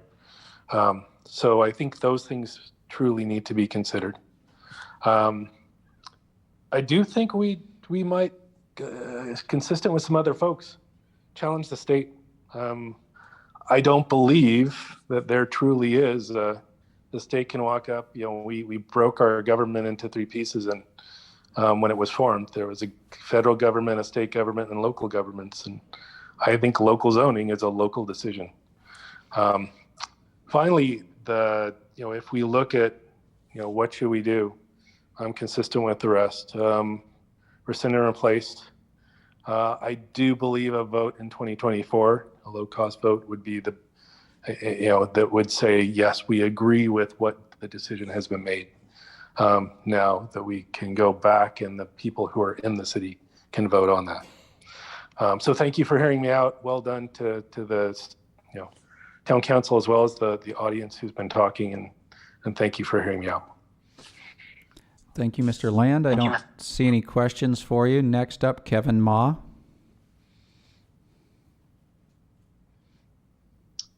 Evening, Council. My name is Kevin Ma. I am not a resident of the city of Los Gatos. I'm a resident of the city of Mountain View. But I have been paying attention to the housing element because, as a young professional, it's important to ensure that there is enough housing for everyone to be comfortable in. And having people live in high rents, or everyone ganging up to find whatever spots open, a rental or ownership opportunity is painful for a lot of people. Discussions about people leaving this state is because housing is expensive compared to the incomes we generate. And it is the duty of every government in California to try to address this, in making sure that the people who work in the city have an opportunity to be in the city. Look at the people who work in the city government. How many of those people have to commute long distances? We just had a report from San Francisco that there are people commuting who work for the city who live in San Joaquin County. As we talk about the housing element, we also have to talk about the punishments that happen. What happens if a housing element is not done properly? It was a paper exercise in previous years, but it is not now. We can look at Santa Monica now. Because they've been out of compliance for a while, we've had, via the builder's remedy, 4,000 units applied to them without any zoning restrictions, because the builder's remedy allows you to ignore any zoning restrictions as long as the project is 20% low income or 100% builder income. There are punishments in terms of fines. We've seen that with SB 35 projects where, you dawdle too much, you get fined, and the fines get larger, especially if it's found in bad faith. Permitting can be revoked from the city's responsibility. The city of Folsom lost building permit issuance and, renovation permits issuance because they just didn't have one in compliance for a while. And as we talk about what will get past HCD review, we do know that there has been at least one housing element in the entire Bay Area that has gone through the process on its first try, and that's the city of Alameda. And they have about a 20% buffer. Versus if we look at Santa Monica, on the other hand, because they've gone through the process and had to, take a deep look into theirs, they've had to have a 53% buffer. There is no way you can get a housing element valid with zero buffer, because you're making the assumption that literally all of them will be built out in the next 8 years. And unless you really have that kind of legal capability and willing to risk a lawsuit over it, it's not going to happen. So I do wish that the community is made aware that it is every city's responsibility to make sure there's enough homes to ensure that people can live comfortably. Thank you. Mr. Ma, you have a couple questions for you. Let me start with Councilmember Hudis. Thank you, and thank you for coming to our hearing. It sounds like you know a little bit about this subject. I'm wondering if you're familiar with what percentage of communities have exceeded their RENA allocation by more than 15, 20, 25% to the tune of 60, 70, 80% as we started with here in their general plans. Are you familiar with how many communities have actually done that?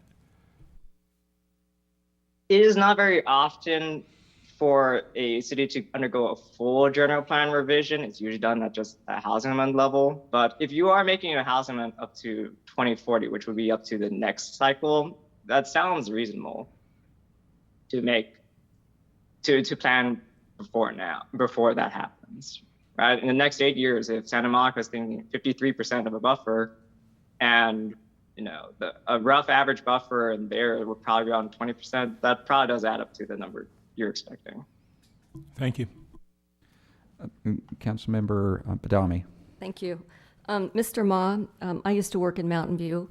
I just want to ask you, are you aware of Los Gatos' proximity to major employers that could need this housing compared to Mountain View, which has several major employers?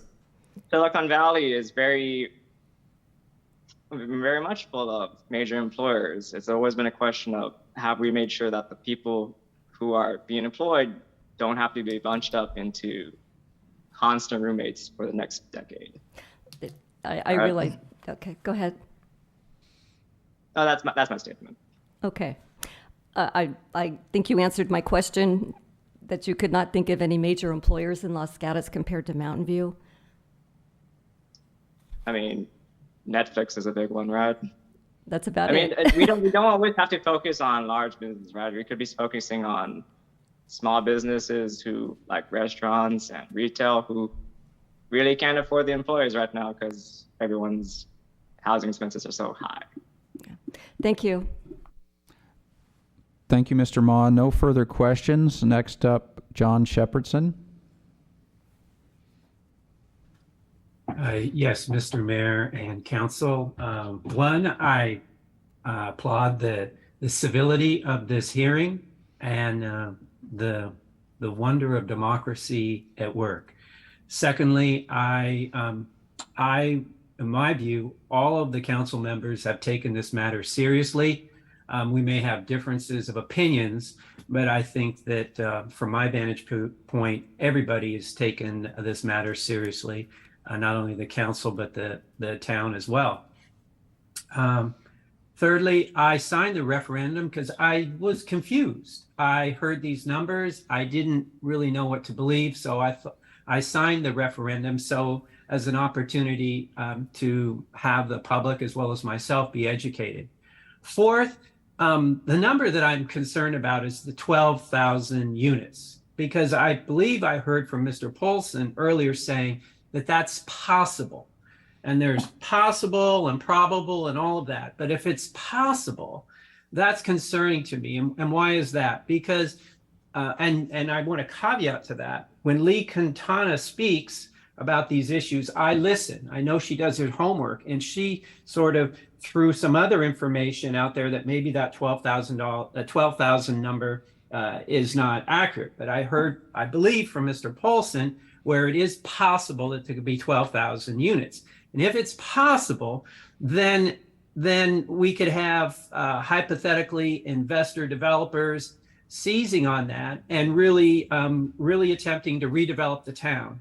And if there's 12,000 units and there's 2.5 people per unit, that's 30,000 people, which is maybe double our population. So I'm concerned about that. I'm concerned about the fact that residential generally is a net draw against town resources. And if we have affordable housing, which we must, that may be a further draw.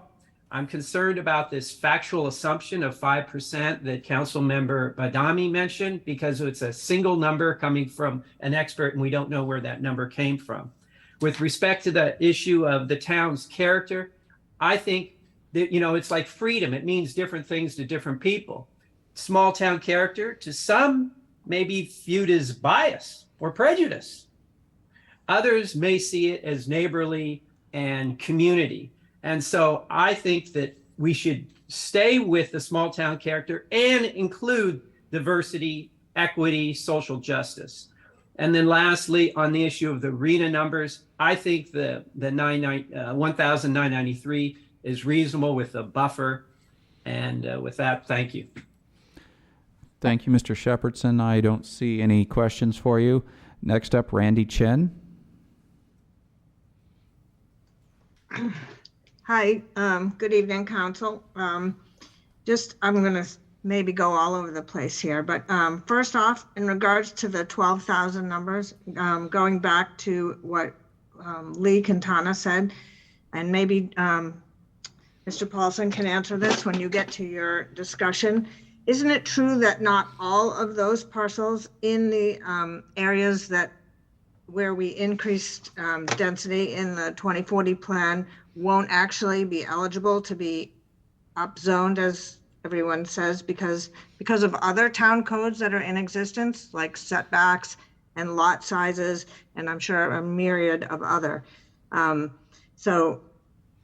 Although perhaps it is 12,000 parcels in those areas where the density increased, I believe, and I've talked to several people about this, and Lee being one of them, that not all of those parcels will be able to be increased in density because they aren't eligible for some other reason that we have in our town code. Secondly, I don't believe that because we allow more housing, we take away from our small town. I think it only enhances our town. If we don't allow for other types of housing in our town will die. We'll become a town of people from the age of 50 to 70. The older people won't be able to live here. Our children won't be able to live here. Young families won't be able to live here. It's imperative that we have different types of housing. And I believe that the plan that we passed allows for that. And we have to make getting different types of housing possible. And, we're working on that with the housing element. And then as far as resources, denser housing is actually a much wiser use of resources, water, electricity, et cetera, because everyone's together, they're near the community place districts, so they can walk. And, you know, and new homes are more efficient than older homes, and we don't have lawns and whatnot that so much of our town has. So I don't believe that we're, just by allowing more housing, we take away from the character of our town. Our town is always going to have character. We're a historic town. We have great people, and let's make it so that other people can live here as well. Thank you. Thank you, Ms. Chen. We do have a question from Councilmember Hudis. Thank you, Ms. Chen. I had actually two questions. Were you speaking on behalf of the chamber, or no. I believe you're a member of the Housing Element Advisory Board? Were you speaking on their behalf? Oh, no, I meant to say that in the beginning. Sorry. Okay, thank you. No, I'm speaking on behalf of myself. Okay, thank you. And the other question is, were you aware that the low density residential was excluded from upzoning? Yes. And that area was the gist of Ms. Quintana's comments about where those restrictions would apply to R18 and R130. Those are low density residential designations, which were not upzoned. Were you aware? Yes, I am aware of that, but I also believe that that not every parcel in the other areas, in the medium density and the high density, will be eligible to be. Well, also, were you aware that there is no more medium density? Yes, I'm quite aware of that. Okay, thank you. Okay, Ms. Chen, looks like no more questions for you. Thank you. Next up, Joanne Rogers. Good evening. Good evening, Council, and thank you for very specific listening to us on this housing element. I would say 95% of the people who spoke this evening are wanting to see this rescinded and relooked at by the other three council members who voted for it in the beginning. I understand that it's painful. Affordability is painful. We've lived here for 45 years, or 49 years, and we could not have afforded Los Gatos when we were younger. We worked hard and saved our money, and were able to buy a house. We appreciated the character, the small town character, and the quality of life that we've had here. I think challenging the state and not being punished and having lawsuits and having a socialism sort of look at this is something that you could consider doing. It's a common sense solution that we don't add 12,000 homes or ADUs to our town when that would be doubling what we've got. I hear a lot of assuming and likely and possible, and that doesn't sound like something that we can count on as keeping the town character as a small town. I really admire the fact that you are taking the time to listen to us. I think that is part of the problem with politics at this particular time when people do not feel listened to. So this is important, and I hope that you will really seriously consider the comments that have been made this evening. Thank you so much. Thank you, Ms. Rogers. I don't see any questions for you. Next up, Jake Wild. Hi. I want to echo all the comments of Kevin Ma that he made earlier. I agree with everything he said, and I think the punishments coming from the state are something that the city or the town should be very worried about. I also want to address the idea that Los Gatos doesn't have any employers. The jobs to household ratio in Los Gatos has increased to 1.59 as of 2018. Los Gatos has to import workers. The town has way more jobs than workers. and those workers need a place to live. They're like me, they're like my boyfriend. They are young people living here, going to college. That's just one type of person who needs a place to live and work here. I also want to address the idea that higher density housing doesn't contribute to revenue. If you look at only property tax revenue, high density housing on average brings in $3.71 per square foot, while single family homes only bring in $1.25 per square foot here in Los Gatos. That's all I have to say. Thank you. Thank you, Mr. Wild. We do have a question from Councilmember Hudis. Thank you, Mr. Wild, again for coming to our meeting. I was wondering if you are a resident of Los Gatos? I am not. I live in unincorporated District 9, but my boyfriend lives in Los Gatos, and I work in Los Gatos as well. Thank you. Thank you, Mr. Wild. I don't see any further questions for you. I have no more cards and no more hands. If nobody else wishes to speak that hasn't already spoke on this, I will close public comment and come back to council. We normally take a break at 9 o'clock.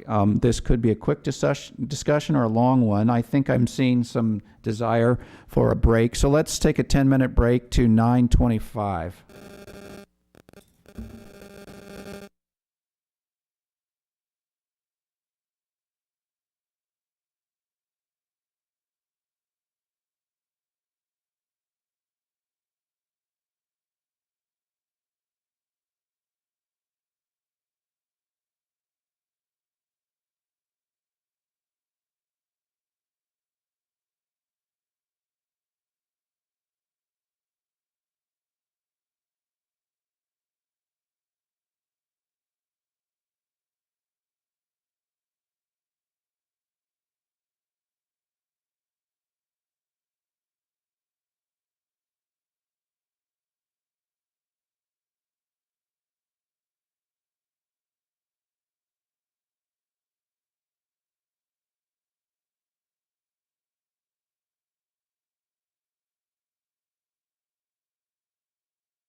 Back to order. I know people haven't seen each other in person here, so everybody wants to do a little catch up. Looks like KCAT is ready for us. I see my face on the screen, so we'll come back to order. We have closed public comment, and now we're back to council. You can ask more questions, make comments. You can make a motion for our three choices, or we could decide to wait a little bit longer also to make choices. And looks like Councilmember Hudis wants to start off. I wanted to ask a follow-up to comments that came from at least two residents that indicated that the town should, in their opinion, push back on the state mandates.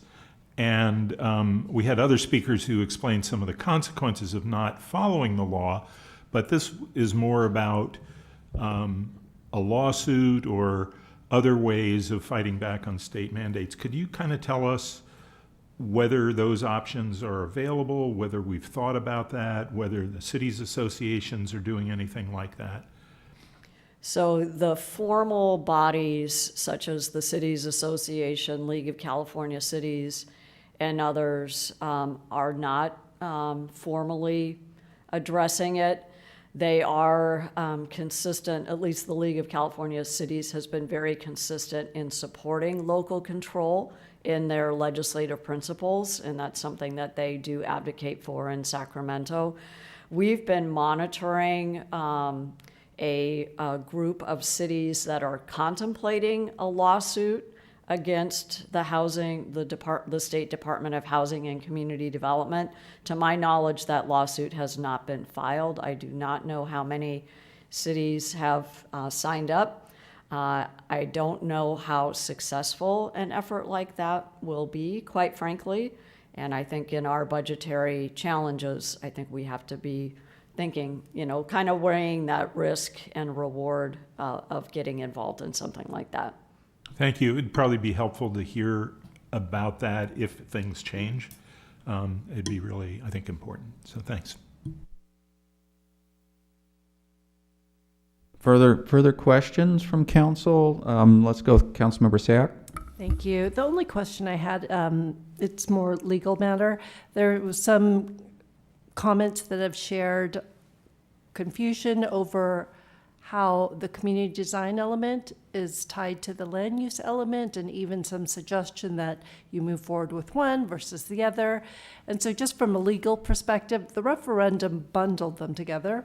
And so my knowledge is that it's one, you can't take it apart, but I'd love to hear your legal opinion. Yes, the referendum did address both elements. I must say I'm more familiar with what the challenge was in the land use element. I don't have a good understanding of what the objection was to the community design element.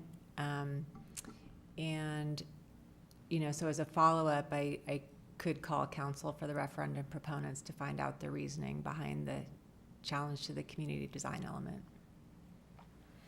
Councilmember Hudis, you have some insight? Well, I was reading while people were talking the community design element, and it seems to me that on every neighborhood or every area that's defined, it refers to land use designations that are in the land use element. So things like very high density doesn't exist in the 2020 land use, correct? So they are quite intertwined, I would think. There's definitely some links. They've generally been linked even in the 2020 general plan because they are intertwined, whether directly, as you mentioned, or indirectly through other topics that are dealing with the built environment. Thanks. And maybe that answers the question I've been thinking about, but if we resend and then resend them through the process, and you have told us that they need to come back or be a final approval needs to be something that's substantially different. And so I was a little bit worried, well, what is it we change in the community design to be substantially different? And it sounds like maybe just a few wording changes to match what might be larger changes in the land use element. Is that going to be adequate?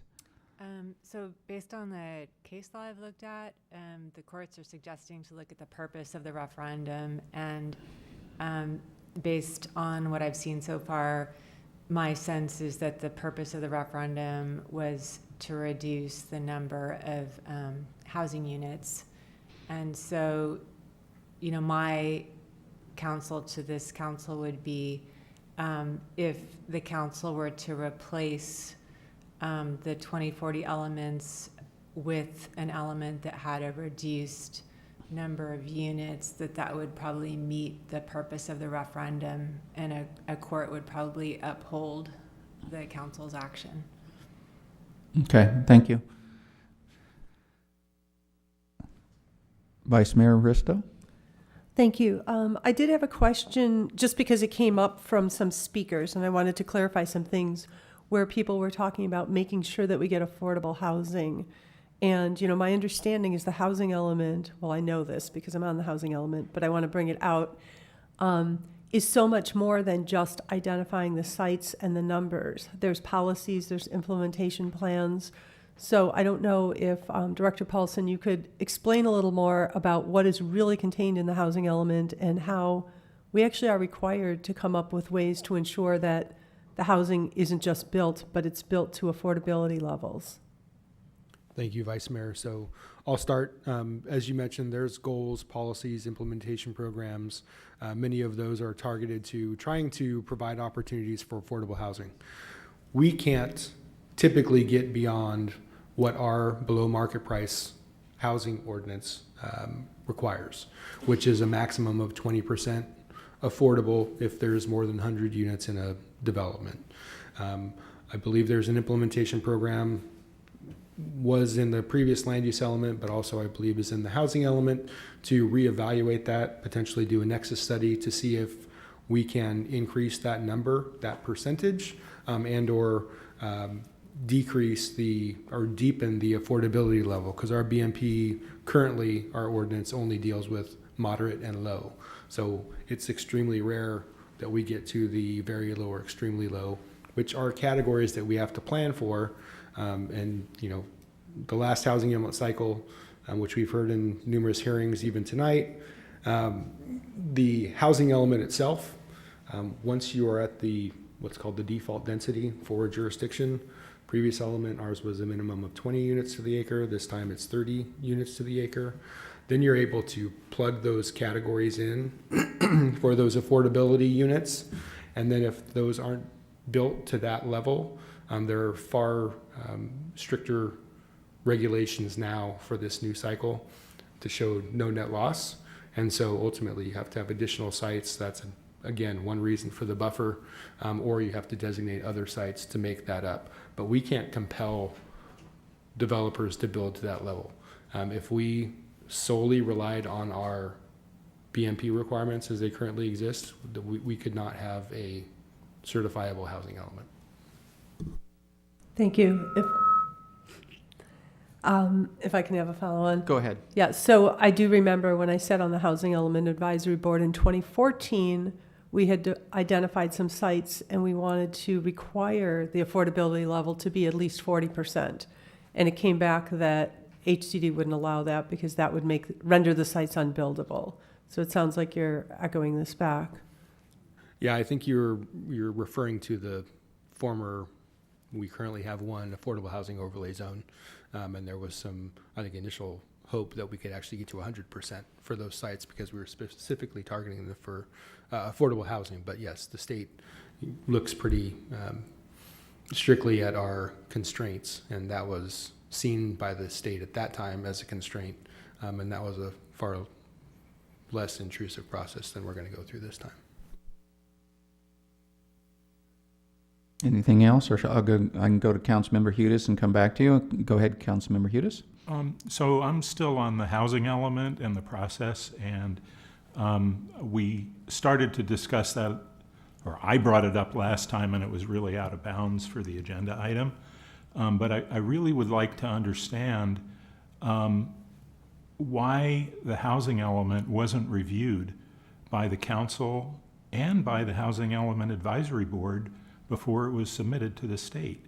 Because my understanding is that the state will probably make some changes, or I'm sorry, not changes, but will have some issues. And won't it be difficult to introduce new sites or eliminate sites once they've agreed with part of it? I don't know that it makes it more difficult.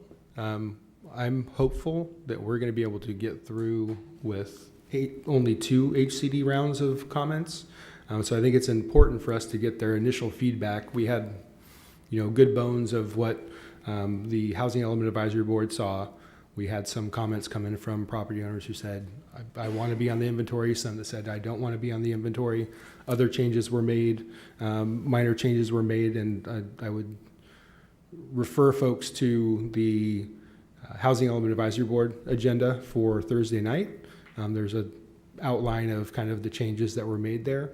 And then ultimately, once we receive those comments, if there's sites that the town ultimately, even though they were in the initial draft, determined that they don't want in there and we have adequate sites to replace those, then those can be done at that time. And I don't know if Ms. Privetti has any additional comments. Yes, I think if we did not have the state law time restrictions, then we would love to do multiple iterations with the town council and multiple iterations with the Housing Element Advisory Board. But as Director Paulson mentioned earlier, HCD has 90 days to give us comments, which means we won't get comments by statute, perhaps until mid-January, and our housing element needs to be adopted by January 31 of 2023. We have a 4-month grace period that pushes that out to May, but a lot of state law is pegged on that actual adoption date of the end of January. And there is no way we're going to make the end of January, even now that we've submitted. So we've got time working against us, unfortunately. We have state law that constrains our ability, and we're going to be challenged, I think, even to make the May timeframe. But most importantly, I think, council member, is that when we do get HCD's comments, your value as our policymaking board is going to be critical. And so rather than trying to perfect a housing element at this point before we have HCD's comments, our time is so much better spent with your guidance once we have those comments. Well, again, if we had a different process or different state laws, it might be a different situation. But the document is public. It's going to be discussed on Thursday. The public can still provide comments to us. Our responses to comments are available. So this is a very transparent, available process for everyone to engage in, and we have to move, or else we're very vulnerable. Yeah, I understand the consequences, but I would respectfully disagree that this should have been submitted to the state without review by the council and the Housing Element Advisory Board. The short time frame is due to when we started. We were waiting for the general plan to complete, but that's up in the air now anyway. So it hasn't completed. So we could have started this in time so that we're not under this time crunch. I appreciate where we are now. But also it was mentioned in the last council meeting that no changes had been made to the site inventory, and I think that's not correct. I looked at what we approved in June, and then I looked at what was on the website a couple of days ago just before the submission, and again today it changed again, and I counted 195 plus 54 units, which is 12% of the units were changed, and about 6 sites, or 23% of the sites, had changes. And you know, these may not sound like huge numbers, but remembering the last time we did a housing element, the residents become very concerned when additional housing is built next to them. So the transparency is very important. And the way I believe to get that transparency is to go through the hearing process with the Housing Element Advisory Board and the council. Of course, we have to do it now because we are where we are, but I really think that it's important that we take these things through the public process and not make changes. There were changes made between the draft that was on the website 2-3 days ago. I think Alberta Way was added, and what we reviewed. And by the way, I think some of the changes were positive. So adding 96 SB9 units, which I think is a positive thing. We were told we couldn't do that when we did the general plan, but I'm glad that we're submitting that. But these are all things that I think the council needs to be aware of, and so I'm concerned about it. Go ahead, Vice Mayor. Thank you. I think regarding the housing element, I don't know if it's going to be discussed on Thursday night, but I would be curious to know some of the reasons that went behind site changing. I mean, I would say that as a member of the Housing Element Advisory Board, multiple times members advocated for putting Alberta Way on there, and we were told, well, I wasn't the person, but the people that wanted that were told that's not possible because they're moving forward with office space. And there was pushback saying, but that's an ideal place. Why can't we put it on the housing element? And we couldn't because the property owner was working under permission to do office, and now they've changed their mind. And so now it was a site that kind of meets the criteria, where it meets the size, it meets the fact that the developer or the owner is interested in developing housing. It's in a location right near a freeway. And that was a very, very recent change. But I would like to see at our public hearing at the housing element, if we can go through some of the changes and why they happened. And, just as a reminder to all residents, just like this meeting, it won't be live, but it's open to everybody. It's televised, it's on Zoom, and we can follow that process. Are there any, if I might ask, are there any other big sites besides Alberta Way that were added? And will we be able to go through that Thursday night, or can you give an overview of some of the shuffle, what happened? Did somebody change their mind about developing so that site fell off? We can go through the site-specific stuff on Thursday for sure. I'll talk to staff. Alberta was, as you explained it, a unique circumstance where we had entitlements for office building, and then recently, after he and council had looked at it, they submitted a conceptual development advisory committee meeting application, and so that will be heard next meeting in November 9th. We didn't have a quorum, as Councilmember Badami mentioned earlier, for CDAC. So we'll move forward with that. There are changes, so we'll see what we can do to pull together something to more explicitly show from what went to council to what's in the current draft, which is going to evolve throughout this process as other folks say yes or no to our sites, or the state asks us to change that. But we'll see if we can pull something together for Thursday night's meeting as well, and that way we can get that posted online as well, probably in a desk item. Okay, thank you. I realize that's very last minute, so I appreciate that if it's possible. Okay, other comments? Anybody interested in a motion? Councilmember Badami? I'll just start with some comments here. We've got 3 options before us, and option A for me is out of the question. With a special election costing $1 million, I would not be interested in that. That leaves option B and C. So I have to go back to council previously making several attempts at revisions and trying to reach a consensus prior to the adoption of the 2040 General Plan land use element, and failed. So to consider replacing and rescinding it, it would be helpful to understand council members' position on exceeding the RENA housing unit numbers going forward as a starting point.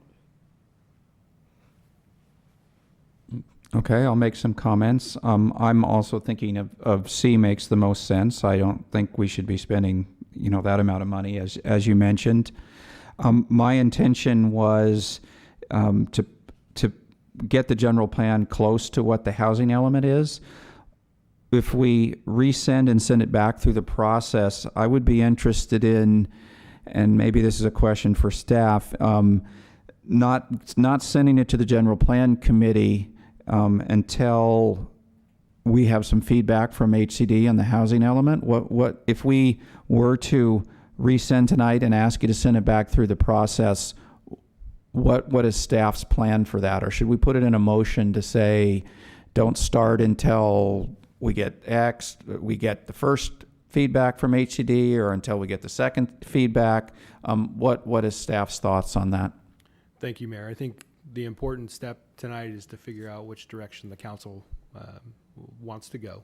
And if it is, as you mentioned, option C, then I think we would be talking internally to figure out what makes most sense to start that process.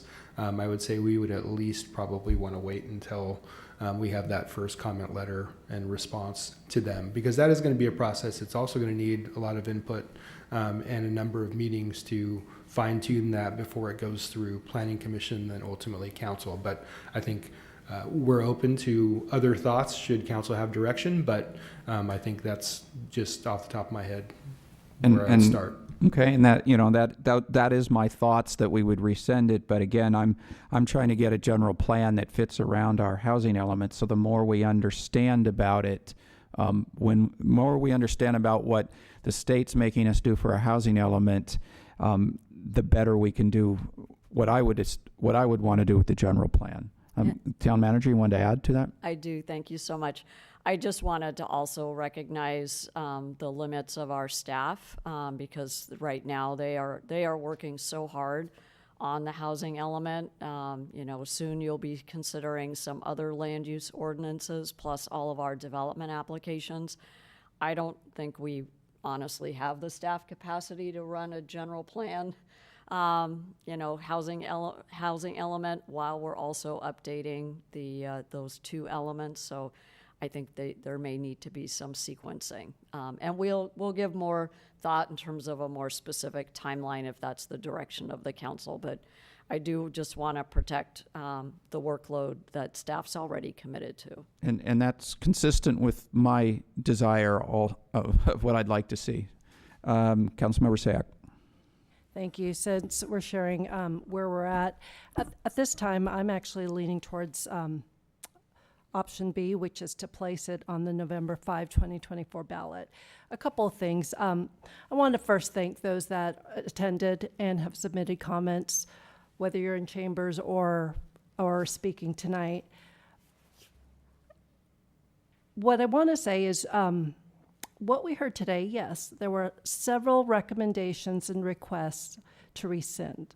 But I'm also thinking of the many comments that have been shared throughout this entire process, which has been multi-years. And I think what we have all agreed to is that there is a need for housing. There's a need for some type of affordable housing. And I should clarify, affordable housing does not mean tenements, and it is not as any more of a drain on resources as regular housing. There are taxes that are being paid. And as a commenter had made clear, if you look at it by square footage, having dense housing brings in more property tax than a single family residential. And the reason why I think I would like to put this on the ballot is we're making assumptions. We have heard that there are some signatories who were confused, who liked land use element, may not like community design element. There were some that signed it because they wanted this to come to a vote. And so for where I'm sitting right now is let's have an election. It's 2 years out. Yes, it's $145,000, but it also still allows us the opportunity to receive feedback from HCD. It allows the opportunity for town staff to adapt to those comments, figure out what actually makes sense, because whether it's 5%, 15%, 30% buffer, we don't know. We know that there is an increased pressure to show policies that will make it easier to build housing. We're not building it, we're designing it. And the 2020 land use element did not produce what was required 8 years ago. There is no way it will produce what is required for 2000, much less the 15% or 20% buffer. And so I think it would be a useless effort in my mind to try and figure out what is something that we can realign ourselves on. Nothing has changed in terms of the sites available. Nothing has changed in terms of our traffic pattern. The only thing that has changed is that we still have people that do not want housing, and that is something that we cannot fight the state on. So I'd rather just spend the next 2 years, put it on the ballot, let's figure out, use our staff wisely to figure out what we need to do to get a housing element in place. And if it substantially changes, then maybe that's the opportunity to look and see, does it make sense to have an election? I suspect, based on what we're going to receive, based on what other cities are seeing, that so many changes will be accommodated, whether it's the 2020, whether it's whatever's adapted, that it may not even be necessary to go to an election. So that's where I'm at.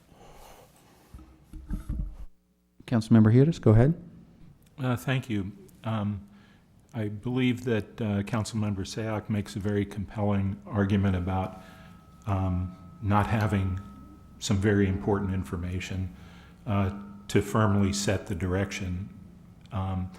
And so I think that personally it would be better to rescind and replace, but the replace is so vague and unknown at this time that it would be a mistake to go down a path of just rescinding. And so I think it's important for this to start again after the housing element is completed. And it may very well be that the best way to resolve it is to make some adjustments and replace, or it may be that it's still a big challenge and it needs to go to the voters, and that option is still available to us. So I think that it would be better to really consider this item. A couple other factors. 3 of the 5 council members may not be here when the housing element is finalized, and so should that determine the path forward, I would like to see us come to a unanimous recommendation on our general plan. And I am concerned about staff trying to manage a general plan update process and a housing element process simultaneously. We didn't have a good result when we tried that before. And so I think it would be better to essentially consider this with these options at that time. Although, expressing that it would be better to resolve it by rescind and replace might help staff to know that we're headed in that direction. But to vote to rescind and replace without knowing what the replace is just doesn't make sense to me. So that sounds like an option D, which is make a decision sometime in the spring. Well, I'm not sure. I mean, I think the staff report started by saying that a decision wasn't required at this time. I think a decision to do nothing now is always a decision. Vice Mayor Risto, go ahead. Thank you. I think I'm in the camp of option D also for a variety of reasons. I think that having this go to an election, it was brought up by another speaker that, facts are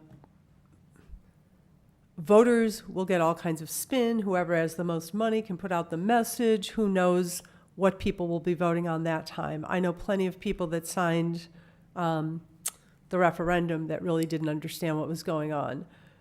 Or it's not, I shouldn't say that. The people soliciting the signatures often misstated the truth, and I don't know if the truth will actually be what decides an election.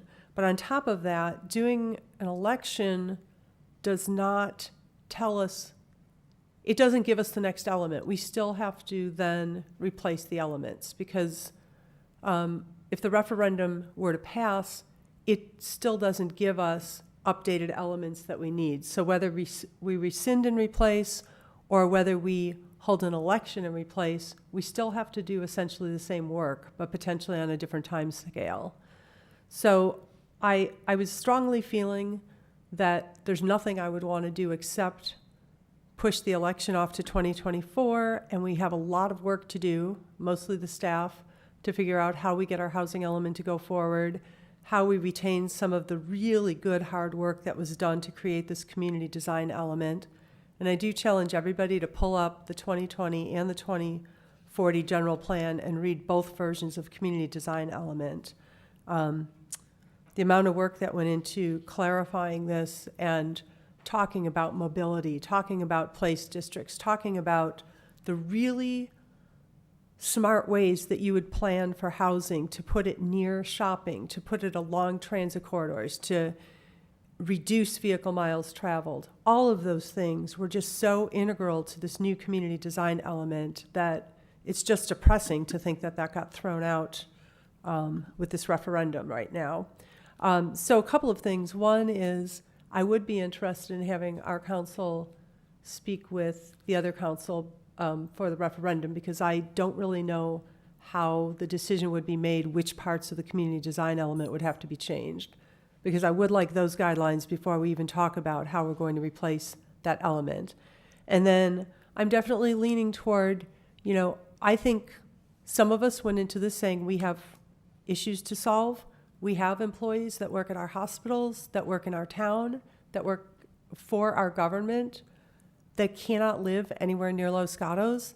And I was all about facing this challenge and solving this problem. I do know there's a large number of people in this community that do support the 2040 general plan, but the loudest voices are usually the people who are either angry or scared. And I can understand that. Change is hard, change is scary. It's unknown what this development will look like. We have some methods under our control to make sure that we have good architectural guidelines, that we have objective standards, but I can understand the concern that maybe we're planning for too much housing. And so I could give on that level, and I could look at some changes in the land use, but I am not ready to right now rescind and make those changes because I don't know what we need for the housing element, and I'm not willing to commit to a 2040 election at this point. So I would rather not decide tonight and see what the lands... I don't think we're setting ourselves backward by not making a decision tonight. And so I would rather wait, and we're still going to have to work on amendments no matter what to make the land use element work with the housing element. So I'm kind of leaning toward, as Councilmember Hudes maybe came up with, option D. Thank you. Okay, I think Councilmember Hudes, you've been trying to get in here. No, I just wanted to offer to make a motion if that's appropriate. Councilmember Badami wanted to make comments first, I think. Yes. Maybe we'd go that way. Yeah, I just wanted to make a comment, if you don't mind, and then you can go ahead with the motion. I heard, with all due respect to Councilmember Sayak, that she heard that we don't want housing, but I heard it differently. I heard that we do want housing from our residents, but I heard that we want affordable housing that's feasible. And what I heard is we want housing numbers that meet our RHNA allocation, not necessarily exceeding it. But I did hear we want housing, but let's devise a plan that makes sense, good common sense. So I just wanted to clarify what I heard was different, but we are all subject, we can all have our diverse opinions and respect those accordingly. Councilmember Hudes? So I'll try a simple motion to reconsider this item after we've adopted the housing element. And that's about it. Now, I have some personal preferences. I would love to see us be able to rescind and replace and save the cost of an election. I would love to preserve the character of the town. I would love to have more mechanisms for getting affordable housing in the element, and I would like to see us meet the RHNA allocation of 1993 plus a 15% buffer and not substantially exceed it. But those are just comments. They're not the motion. The motion is simply to reconsider this. And the reasons for it are that there's a lot of uncertainty with what we would be replacing, so much uncertainty, even with who the decision makers would be on the council, with what we were replacing, that we need to listen to the people. There were 3,000 residents who signed their name to have this considered by the residents, so I think we need to respect that. And also, I really believe that it would be almost an impossible burden on staff to do a good job of it at the same time. So those are my reasons. Councilmember Badami? I'll second the motion. Councilmember Sack? And so just a clarification from town attorney. So that is, we can just hold tight until housing element? Yes, because the council has adopted the resolution at its last meeting that suspended the 2040 elements and put the 2020 elements in place during that suspension period. And so really the council's ultimate deadline to make a decision would be, at least 90 days before the 2024 November election. Okay, thank you. And if I could mention potentially a friendly amendment, there is the possibility that we don't adopt our housing element on time and, we start getting fines or something like that. We would need to make sure we reconsider this item 88 days ahead of the November 2024. So I would suggest possibly, after or, in time to make that decision. That makes sense. So when the housing element is adopted or no later than the time frame for the 2024 election. Okay, sounds good. Maker of the motion, seconder of the motion, okay with that? Yes, I accept that. Any further comments? I will call a question. All in favor say aye. Raise hand, please. Looks like passes unanimously. That is the end of this agenda item and the end of our agenda, unless staff has anything else you need from us on this. No? All right, then I will adjourn our meeting tonight. Thank you all that have come and commented and given us your wisdom.